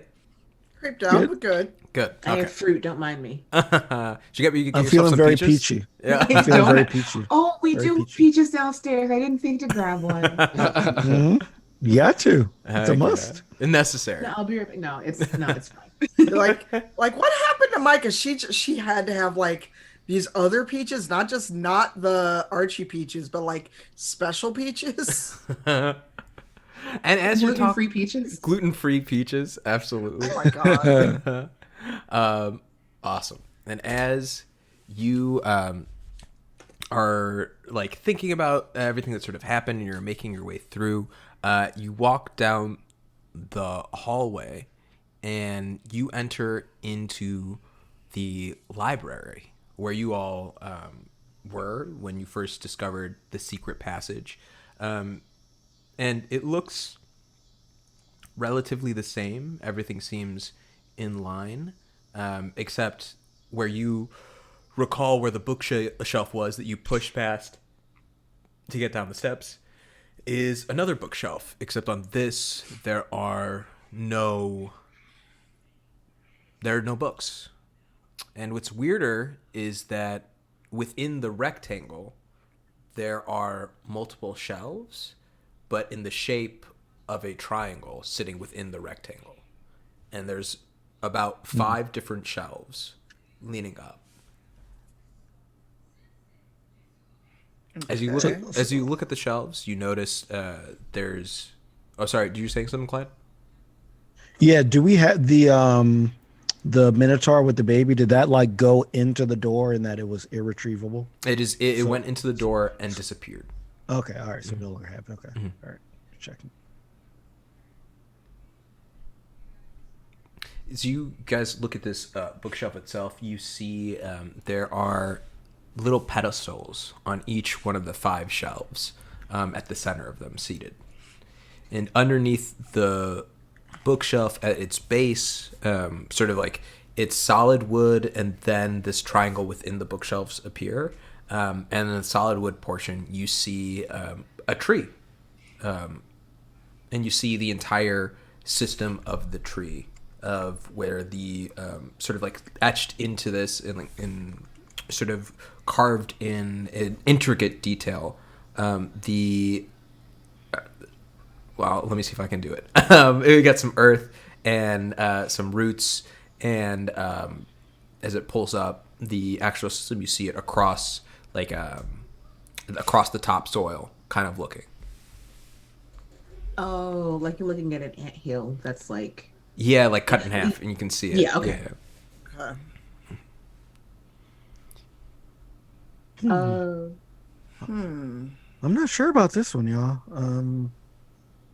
Does anything look odd about the tree? Like, funky shaped roots, a root system that says you are here, anything like that? No, you look at it, and like the funkiest thing about it is that it's like perfect. It's like the perfect tree, and it's like it's perfectly symmetrical on its lines. As you like gaze, you see the root systems almost like there was a line down the middle and it flipped across. This tree is perfection. Mm-hmm. I'm gonna touch it. See. You touch it, it's beautiful. It's nice engraved wood. It feels nice. What does the texture feel like? It feels too real. Like when I touch the roots, like it's almost like I can feel dirt kind of like falling off of the wood, and like if I touch the branch, if I touch the top of the tree, it's like I can almost feel leaves. Like it feels too real to be a piece of engraved wood. Yeah, I want to touch it too. Do we have those shovels still, right? Yeah, you guys still have the shovels. You also, yeah, go for it. because I kind of like London wants to kind of dig around it to see if there's like something that might be underneath that we're Yeah. not seeing. So, yeah. So you like Yeah. take out your shovel, and give me a brawn check as you try to like kind of. I'm gonna say that it's gonna be a difficulty 9. What you got? We got a what? You got a one. You One! as you look around it, and it's hard. Like it's like, dude, it's petrified wood. As you try to like push against it, you act like you're not making any headway. You're not like able to actually like get into anything. But like you bump into it, and you kind of like it almost like jerks you back, and you kind of stumble as you lose your footing, and you bump into another bookshelf behind you. And as you do, you stand still, you right yourself. You hear something still wobbling on the bookshelf. Okay. I guess I wanna like take a look and see what it is. You turn around, and on the bookshelf, you see a bowl sitting there. And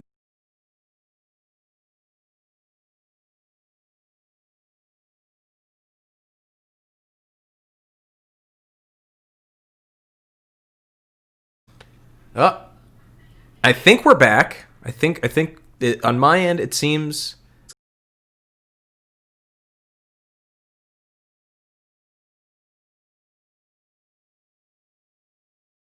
Connect protection. Okay. I re-went live, so maybe folks can hear us before we can see it.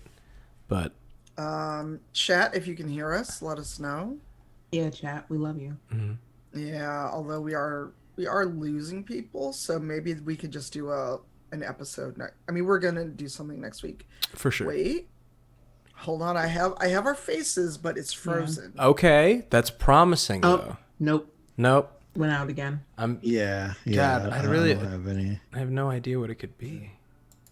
It says your stream is experiencing issues. Really? wait, I- can tell. Oh wait, I can hear us.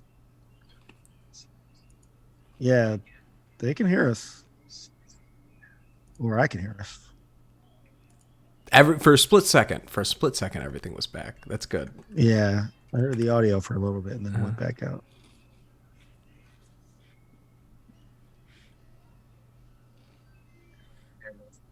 Except we're like, We're on. It's very choppy though. They can hear us. Basically. Yeah. I can hear and see the video on the stream. It's just real choppy. But we're moving at like 3 frames a second. Yeah. Okay. yeah. Wait, Wait. no, they said that people were back. We're back. We're not Yeah. like. Of course, that's the second I put food in my mouth. Is that we're fine? Okay. No, folks, we're back. If folks can see us, Okay. mine is forever loading, and that is okay. Yeah. If Oh, there we you're are. We're sti- back. Thank okay, goodness. So if you're We're still seeing back! issues, go ahead and refresh. Just Wow. some minor interference from Archie. Yeah, just some The- minor Archie interference. The profane, as you all started getting to truly the answer to this problem, this little puzzle. And so I think we left off, you had picked up this bowl with a little like almost logo of water on it, this like Yeah. engraving. It's a wooden bowl, and yeah.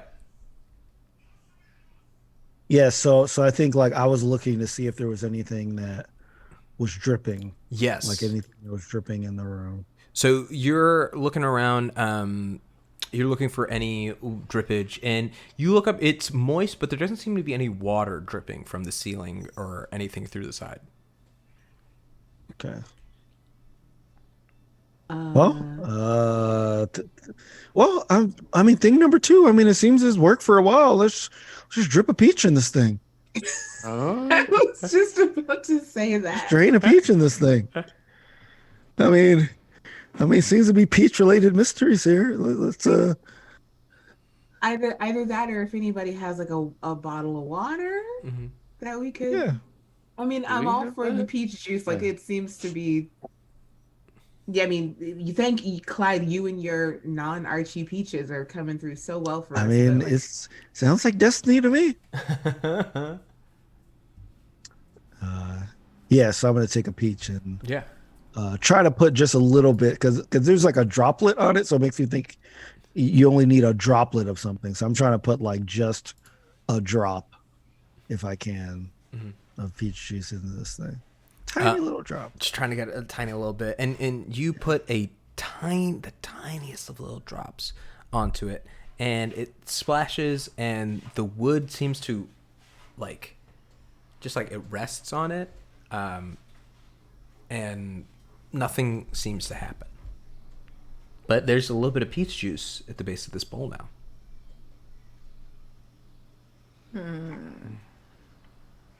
I wonder if we mix this with sap and some water and maybe our own water. What would happen? Is there a sense we can get sap from the tree? You give me a brains check as you kind of explore the room and like look to see what sap you can sort of find, or like what sort of options are available to you. I'll also roll. Oh my god. You got an 8, and Latia, you got a 16. So with your 8, you look around and you're looking and seeing if there's any like open vines that you can cut and sort of gaze into. Oh, in my haste to put things right, I turned off our theme music. Sorry. We need that You music. need that music. Yeah. No, I'm good. That was creepy. Music is great. And so you guys, you're looking around, and Colleen, you see, as you're sort of looking for sap, you're brushing across another bookcase, and you see another bowl. This one has, as you pick it up and examine it, a logo of like, it looks to be a flame on the side of it. Latia, as your Micah is walking around, you actually notice 2 other ones. One that seems to have just like a square imprint on it, just like a block, and another one that is looks to be like a denomination of wind. Come back to that. I assume that we're all kind of just like gathered around this carving of the tree, and I come back and I'm holding the bowls and I'm like doing a dance, and I'm like, I found more bowls. What can we do with them? Well, they appear to be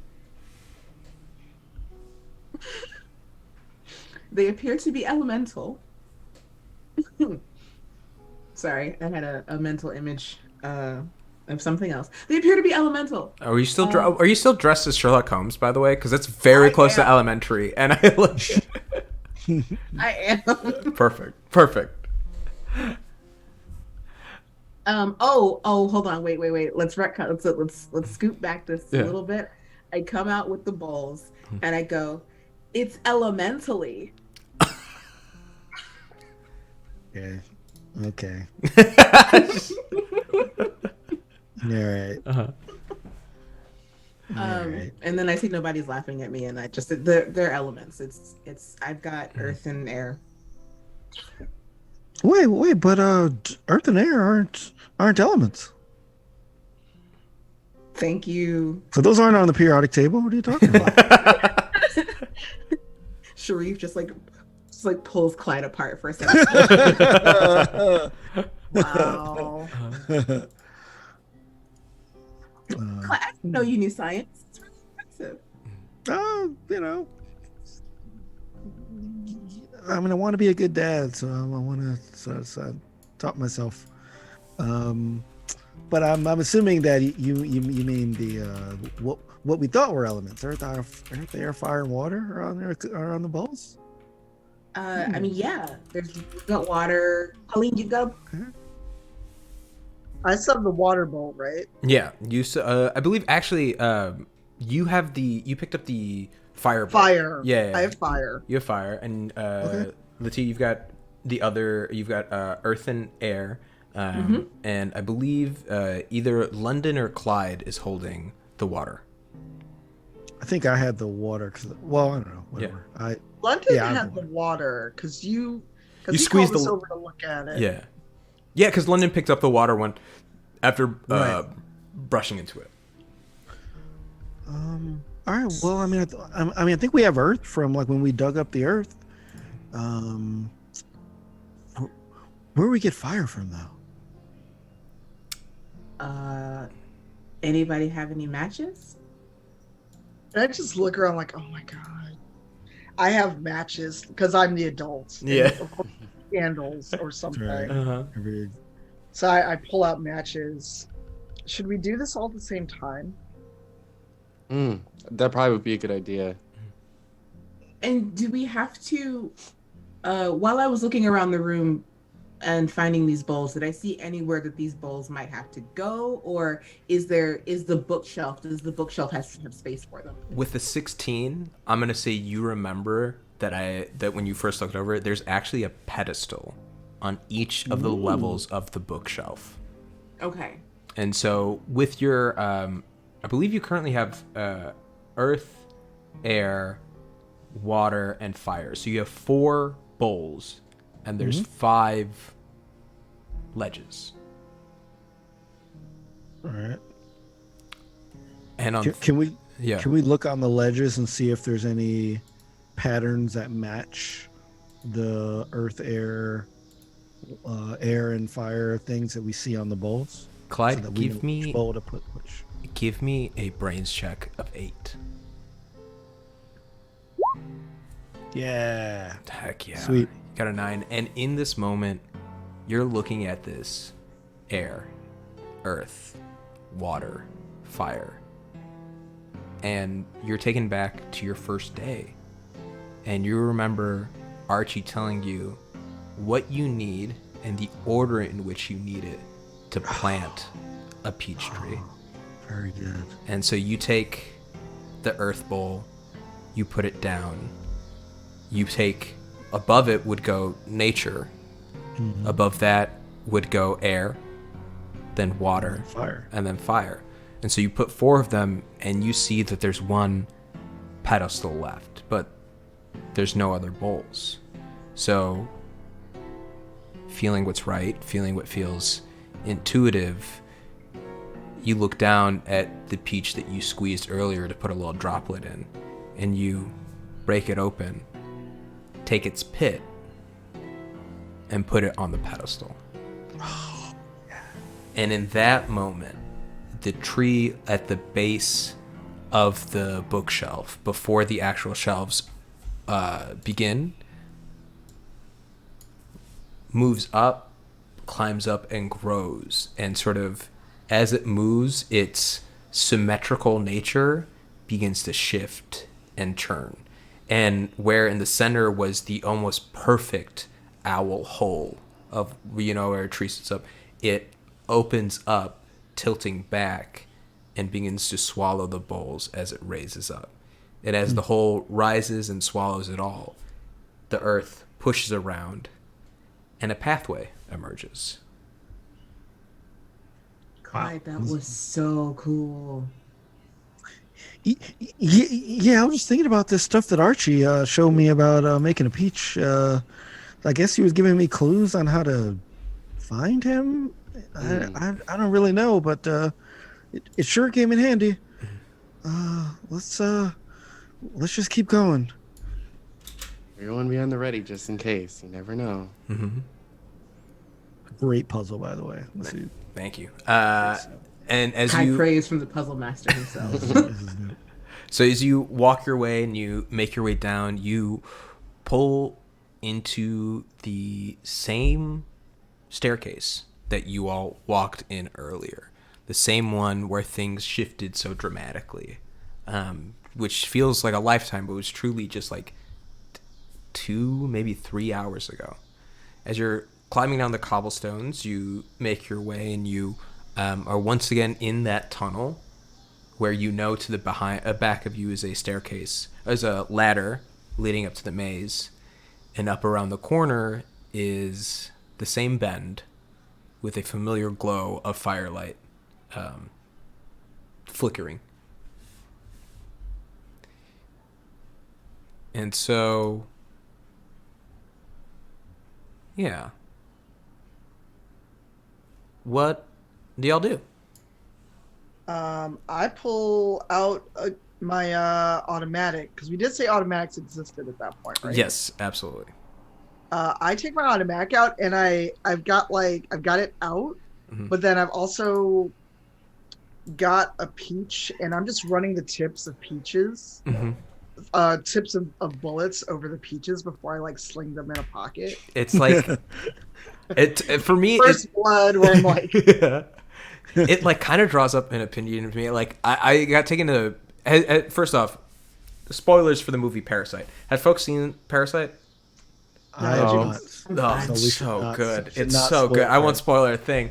I do need to see it though. Yeah, it's I do need to see it. it's top notch. It's on Hulu if you've got it. This is not a plug for Hulu. This is a plug for Blue Microphones, who sponsored us once again with the sweet, sweet dulcet sounds of our voices.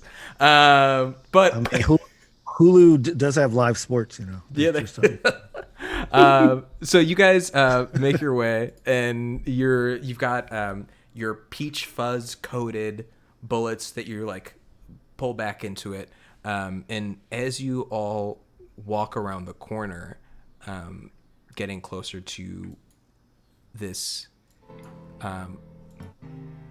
setting, you see what you thought was Old Man Archie, standing tall and broad with his hands up, and standing over a table made of vines and wood, just wrought together into a platform, on top of which lies April. She appears to be asleep. You see Archie reaching down from a bowl near him and drawing images and designs in blood across her forehead. And from the sides, you see the Brompton family. You got Mayor Noah, you've got Jessica Fitzwicki, you've got Laura, their daughter. You also see their faces of Rebecca Slatton, your babysitter. Jeffrey Ronslava is still right there. And last but not least, Keenan Lewis, the guard to the actual haunted house. All the people who earlier are still present. The vines have now moved in a manner sort of encasing them, almost as if creating a shell around them. They still look to be asleep, but you see the shell is getting closer and closer to encompassing everything about them. And as you walk forward and you see this, Archie looks at you all and says,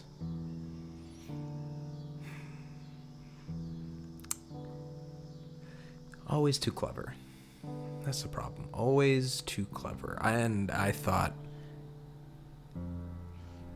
answers of the archaic would be only known to me, but look at this. Colleen Fouché, Micah Kensington, London Lancaster, and Clyde. You got past it. Y'all figured it out.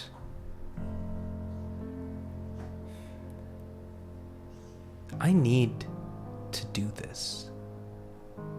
You don't understand what's at stake if this doesn't happen.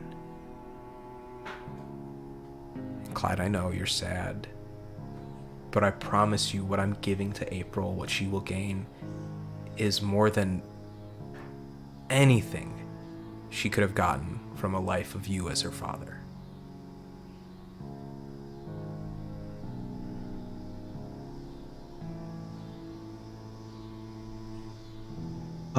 I'm going to run forward and try to take April. Go for it. Hit me with the brawl. You immediately silently. Yeah, I'm just Yeah. like it snapped. I'm not even listening to what he's saying. Uh-huh. I don't see, like I see all these other people, but I'm like I'm a young spry, young adult. Mm-hmm. So, You rush forward and hit me with a brawl, and brawl, he you said, right? brawl. Sorry, fight, because you're fight? fighting. Yeah, you're fighting now. Okay. You said you you attack this dude, so you're Oh fighting. yeah, Yeah. Oh, man. Heck Not yeah. bad. And are you grabbing April or are you attacking him or both? I mean, I'm going to grab April, but I'm assuming I got to get through these guys to do it. You clear it. You get an 8 on your fight. He gets a 4 on his brawn. So as you clear the distance, what is in your hand? What are you using to swing? Or what do you have? So I have the dagger. So I have my shards of records Mm-hmm. that are peach dipped. And you Right. grab them and you stabbing. Yeah, you start running over and you like swing, and the first one gets him really good, and he grabs his chest and ducks backward, and as he moves, you see blood begin to drop, and then the color before your very eyes shifts from red to a lime green of sap residue as it begins to fall across his chest, and says, "You don't understand. I know more than you could possibly fathom. I am the Archaic One, the original Arcanon, and if I need to do this, so be it." And he raises his hands. And I shoot him. Go for it. No villain monologuing. Right. Should have learned your lesson from Megatron. What am I rolling? Am I rolling fight or brawn? You're gonna roll fight on this, and he is gonna try and dodge, so he's gonna use his flight. So these are contested rolls now. Oh my god! So you pull up your gun, and here's the thing, you get it, you shoot, you hit, and bullet comes and it grazes him across the face. Of course. Well, it's fun and games is over, and he puts his hands on the ground, and vines from the bodies reach over and coalesce around him and wrap in a way that he is now in vine armor as he readies 2 larger fists and squares up with y'all. Man, Straight up. cast mage flares up. armor. He cast mage Well- armor. His bark skin. His Oh, bark did we bring the weed whacker? We talked about it. You guys definitely talked about it. I know it was in the trunk, but I'm trying to think. Did anyone think to grab No, it? I don't think we brought it. That's okay. I got a machete. I'm This is a good. great thing. This you could retcon it if you really want it there. I would say Yeah, if you really want it. Yeah, Listen. and suddenly from your bag of holding, you pull out a weed whacker. But yeah, no. So what do y'all do? He squares up, and he sees Clyde. You had just struck him really, and you're within range. So he's gonna wind up and hit you with his fist. He's gonna do. Oh boy. So this is gonna be his fight versus your brawn. My brawn. Oh no, Clyde, because you Okay. fired from distance, right? Like you were Yeah. where you were. Yeah, I just wanted to make sure I had that right. Yeah.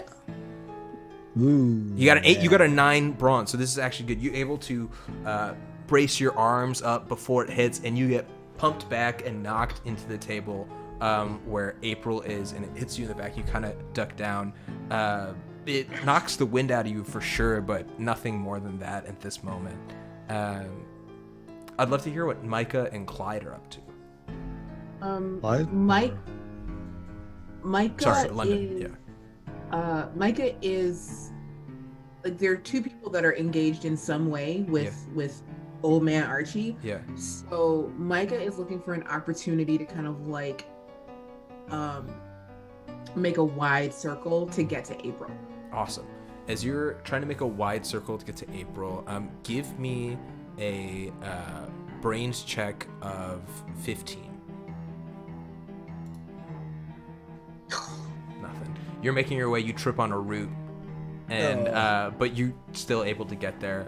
And the root system that has now popped up, you trip on it. You see, it's like they're roots everywhere. This one's connected to that corpse. These are just leading up to the table. But yeah. Okay. London. So I. Oh yeah, sorry. No. Do I get there though? Yeah, you get there. You get there. Okay. Okay. And then, do you want to do anything else? No, I'll let London have a thing. London, what do you Don't do? London go. I want to try to get April too. Yeah. Make a second pass. So you guys both try to make your way over. Can you? Well, actually, I want to Yeah. help like pick up Micah. Oh heck yeah! So Yeah. I love that. You go and you pick up Micah. Like immediately you rush to their side. Give me a grit check as you make your way over. Let's see, what'd you end up getting? You got a 4. So on that, you are looking around and it. Trees are weird. Like there's this moment of like just like weird like nature knowledge that just like kind of comes to you in a moment. It's that if you cut a tree at its base, it will fall over, right? It's how it stops. The stump is dies in itself, but the roots are really what like grounds a tree and keeps it there, protecting it from like wind and tornadoes. And as you are just thinking about that, you look and you see the roots leading from the 6 other people along the walls crawling across the ground, and are basically steadying or like planting, pun not intended, Archie right there. And then, so while you're there, you're able to pick her up and you like catch that. I'd like to go to Colleen. Colleen, what do you do now? I've seen that he's armored up basically. Yeah. And I've still got my automatic. Yeah. So I'm gonna try another shot before I go toe to toe. Absolutely. Give me another fight check, and he's gonna do another flight to try to see if he can dodge it. I'm actually gonna add 2 adversity tokens using all of mine. Heck yeah. He got a 2, so you might not even need it. All right, let me see what I roll first before I add 2. Yeah. That's the great thing about adversity tokens. You can add them. We're equal. Just you're equal, so I would suggest adding 1. Otherwise, you're gonna have it's gonna tie. No, I am adding 1. Perfect. To make it a 3. Nice. So you're up to 3. You steady and you take your bullet. You take your gun and you fire off a spray, because this is an automatic now, right? Yep. So it's like, so you shoot a spray that like starts at the base and climbs up, and you see as it strikes across a like crisscross work, cutting through the vines, and you see sap underneath start giving out as it goes a little bit before it looks as more energy and more vines are pulled to crumb up and crawl over where you cut through.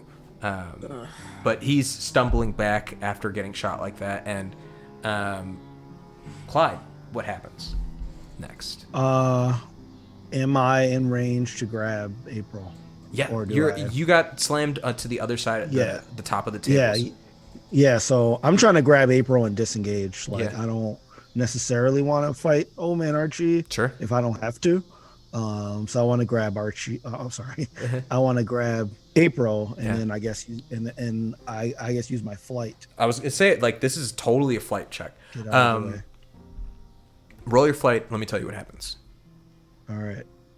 And I do have 3 adversity tokens if I need them. Cool. I'm gonna say to grab April and then book it a safe distance to like out of his reach. You don't have to go far to get out of his like range, but you do. You are carrying someone, so I'm gonna say it's gonna be a difficulty like 7 For flight. Yeah, flight to grab her and like to do this in like one smooth move. Okay. Yeah. All right. To like grab her and make moves. I might not do it then because I only have a D6 in flight. It could explode. It could. I don't want to drop her though. No. Yeah. All right. You know what? I'm gonna go for it. Let's go for it because like I have the adversity tokens. Yeah. Oh. You got a 1. Here's what I'll say. You don't drop her, but you look and you see there are vines sort of holding her to the table itself, and it ends up taking you the entire time that you're just like there, just like ripping at the vines, getting her off the table and like separated from it. And up next is gonna be Archie. He sees what you're doing, and he also looks at what's it called, Colleen, after shooting him, and he says, "No, April is needed," and he slams his hands down into the ground, and you see them dissipate, and then in front of both of you, you see vines pop up going in your direction. Give me a flight check from either of you at DC 5 to see if you can dodge it. Me too. Yeah. Oh boy. And that's me as well, right? Yes. I did not dodge. So I did dodge. you dodge. You're able to get out of the way and scoop and protect over April. Colleen, you get hit and it cuts you a little bit. You get a sharp pain as you get knocked over, but it's not anything to keep you out of the fight. It's definitely something that you feel, though. And I'd love to get back now to our pair of London and Micah, as you guys are now at the table. You see Clyde up there ripping at the vines, you guys feverishly helping to get her free. What all do you do after she's separated from the table? Let's see.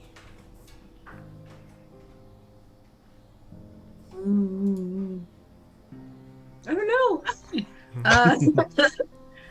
I want to. Let's see. What are my strengths? What are my flaws? Yeah, that sounds about right. I'm gonna go up and like Micah's goal has been to try and be a distraction. So she's gonna go up and she's gonna like slice Archie in the back with her. Ooh. Heck yeah. I like it. I like it. Go for it. That is fight, right? Yes, it's a fight. And Archie's going to roll brawn. Heck yeah. He got a 4. Oh, you get an 11. You come up Nice. from behind, and you see that he's occupied with Clyde and Colleen. They both now have punched him and shot at him, and he's like hunched over as his hands are in, and you're able to get out of his field of vision and just cut up across his act. Yeah, tell me. Actually, I'm not gonna use my machete. I'm gonna use my my monster mash daggers, and I'm gonna have 2 of them, and I'm gonna go. It was a graveyard smash. Oh my god. As you yell a graveyard smash and you start dragging these daggers down, it rips through the vines and it gets to his actual clothes again, like his skin, and you see more of that sap. And you see him stumble and move forward and says,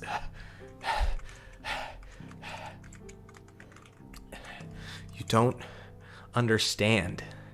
I am the reason Corrington is prosperous. I am the reason we live in such harmony from year to year. I'm the reason why infant mortality in this town is 0. You ever think about that?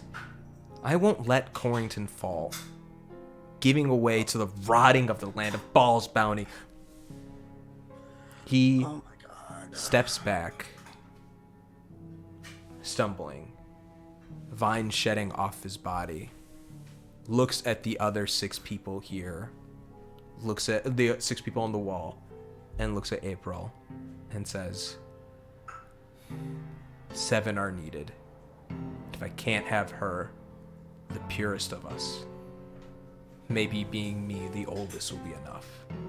And he steps back, and from behind him, a vine grows, growing sharper, and pierces him through the chest.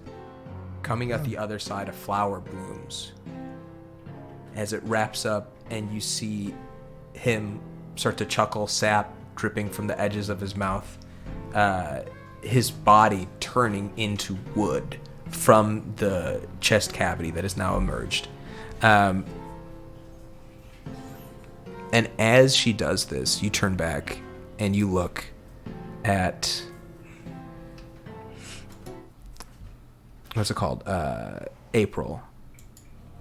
And her eyes open. And she says, in a voice that is not hers, No. "Thank you, No. my Oh, agents no. of chaos. Oh my god. You have done what needed to be done. Performing excellently. Eyes covered in white, no pupils. Too long has the favor and the divinity of this land been unchecked. Too long has the population of your mortal brethren gone unchecked. Too long has my nature been held at bay for theirs to shine. It's time to tip the scales back. The balance of things will be evened." Archie from the Vines says, "I bought you 7 years. That's all I've ever done. Hope you enjoy things before the apocalypse." And with that, he fully petrifies into wood. And so do the other members along the cave wall. And that is where we're going to end our episode of Rivals bro. on Bikes. Hey, bro. Hey, bro. I hate to say this, but we might have to. I mean, basically, she's the Antichrist right now. No. Colleen, Make don't friends even with the say it, Antichrist. Colleen. Time to make friends with the Antichrist. You'll find out. I mean, who knows? Well, so I should have said this after she said her speech, just for folks at home to sit on. Her eyes close and she collapses. So we'll see what happens. But in the meantime, for next session, as we do, one of the great things about Kids on Bikes is between sessions, you can also do passages of time that are like longer than just like we picked up right where we left off. We gave like a little 10 minutes so we didn't have to talk about it, but we can talk about next time, what do y'all get up to in the 7 years between now and this new harvest cycle, and what that looks like. But I want to give a chance for anyone in the chat if they have any questions to ask us to what's going on. We've got a lot of stuff going on today, so if you got any questions, feel free to chime in. But in the meantime, let's do our outros, and I'd love for Latia, if you want to start us off. I'm Broke Latia. I am so confused. Well, you can always catch me here at noon on the Rivals of Waterdeep channel. Our next season has been pushed back a little bit, but we're coming back to you October 11th. In the meantime, in like a couple hours, we'll be on PAX doing some rival shit. I'm not here anymore, y'all. That was so good.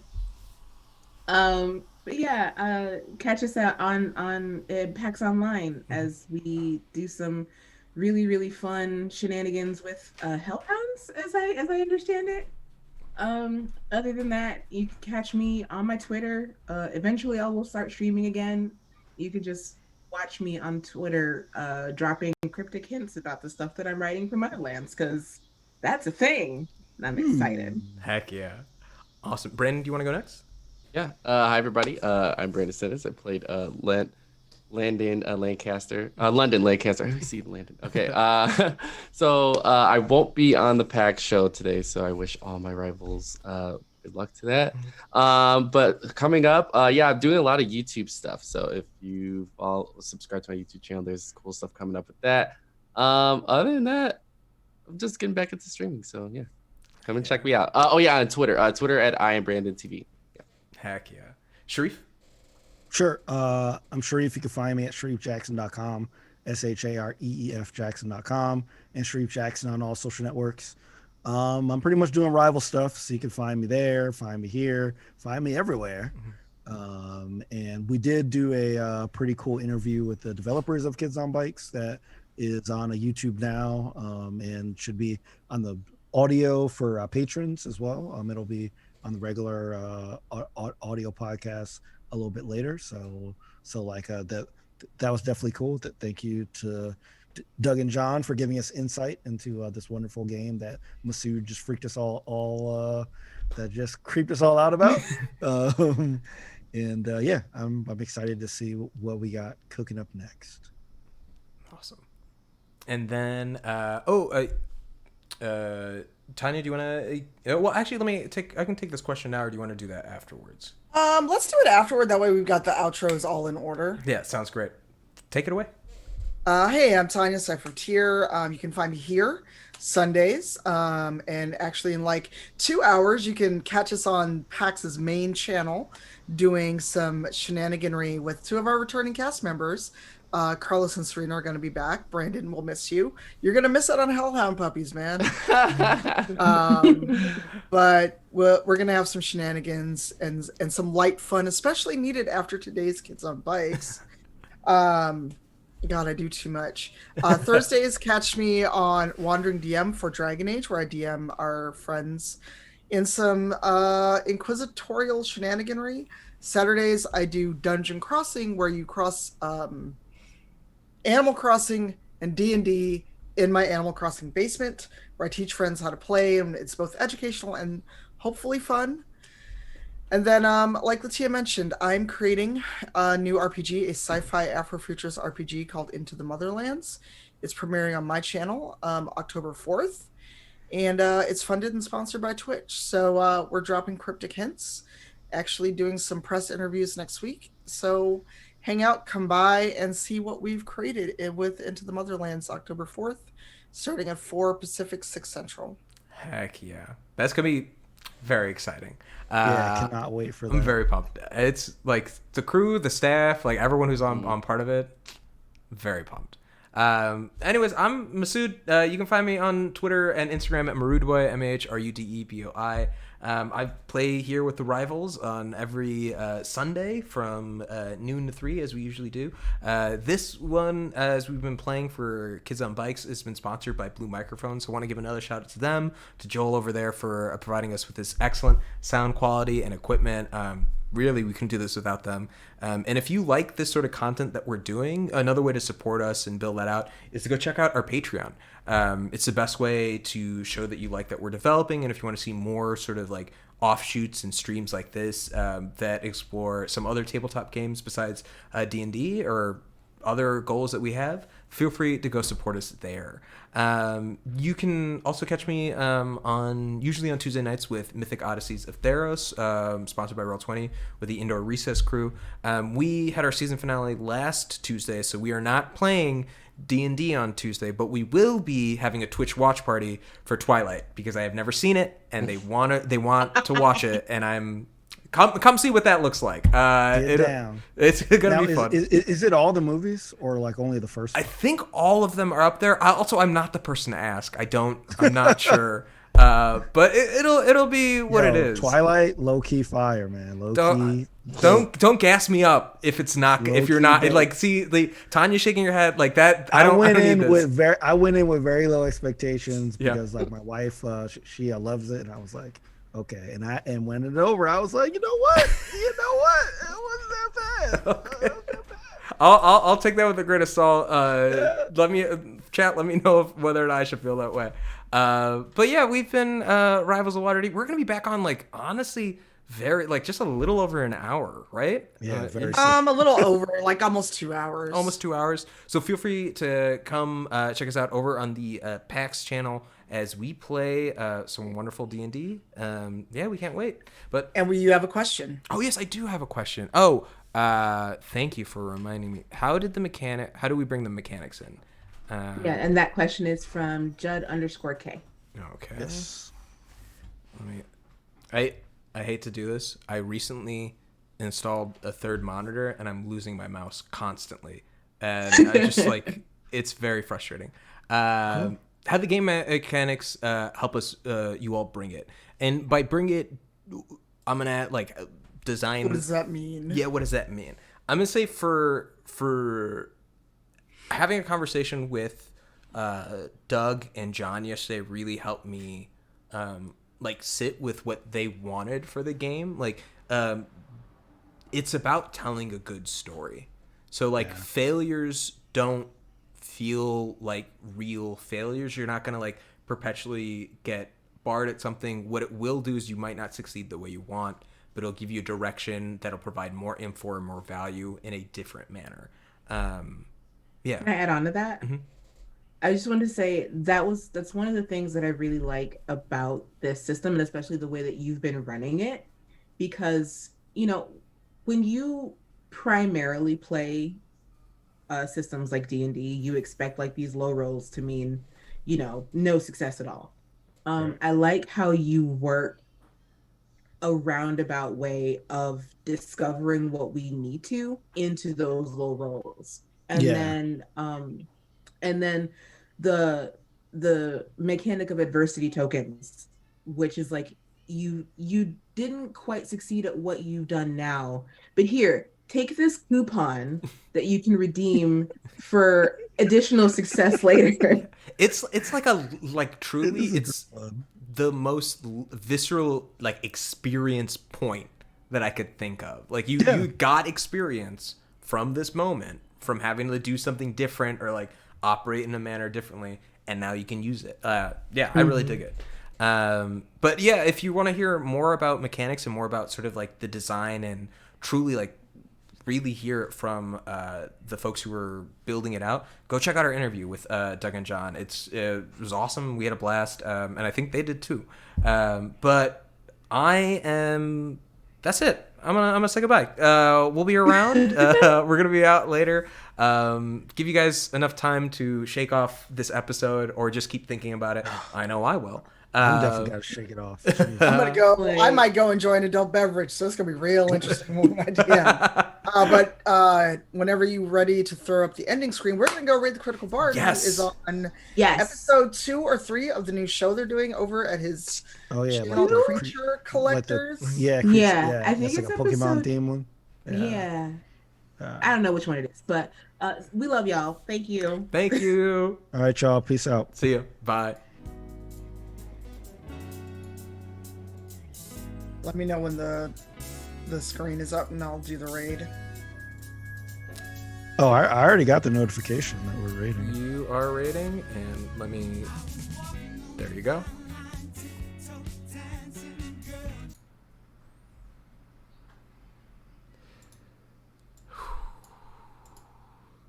There we go. Okay.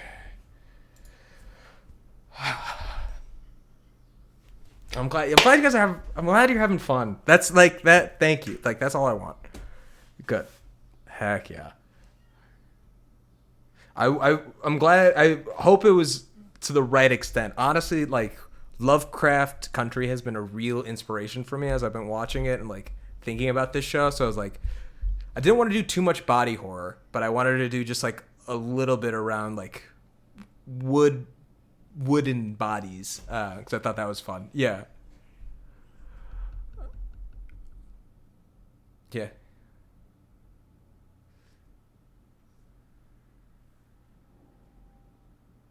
Yeah. Mm-hmm. Heck yeah. I'm glad to hear that. Okay. Yes. Sundays are fun because it is a lot, and I turn off and I'm like, okay, I'm drained, but I'm gonna go.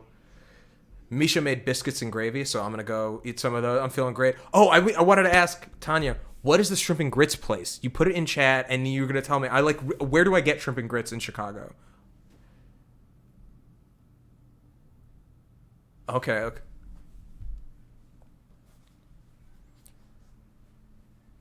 Okay.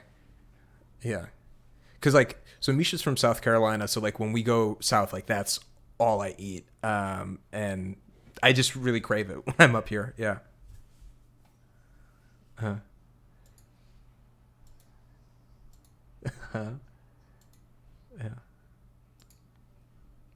Yeah. I'm just gonna end this call because I think it sounds good.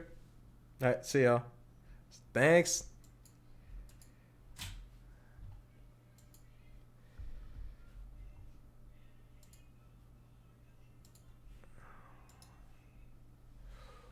Ba-ba-da-da-da.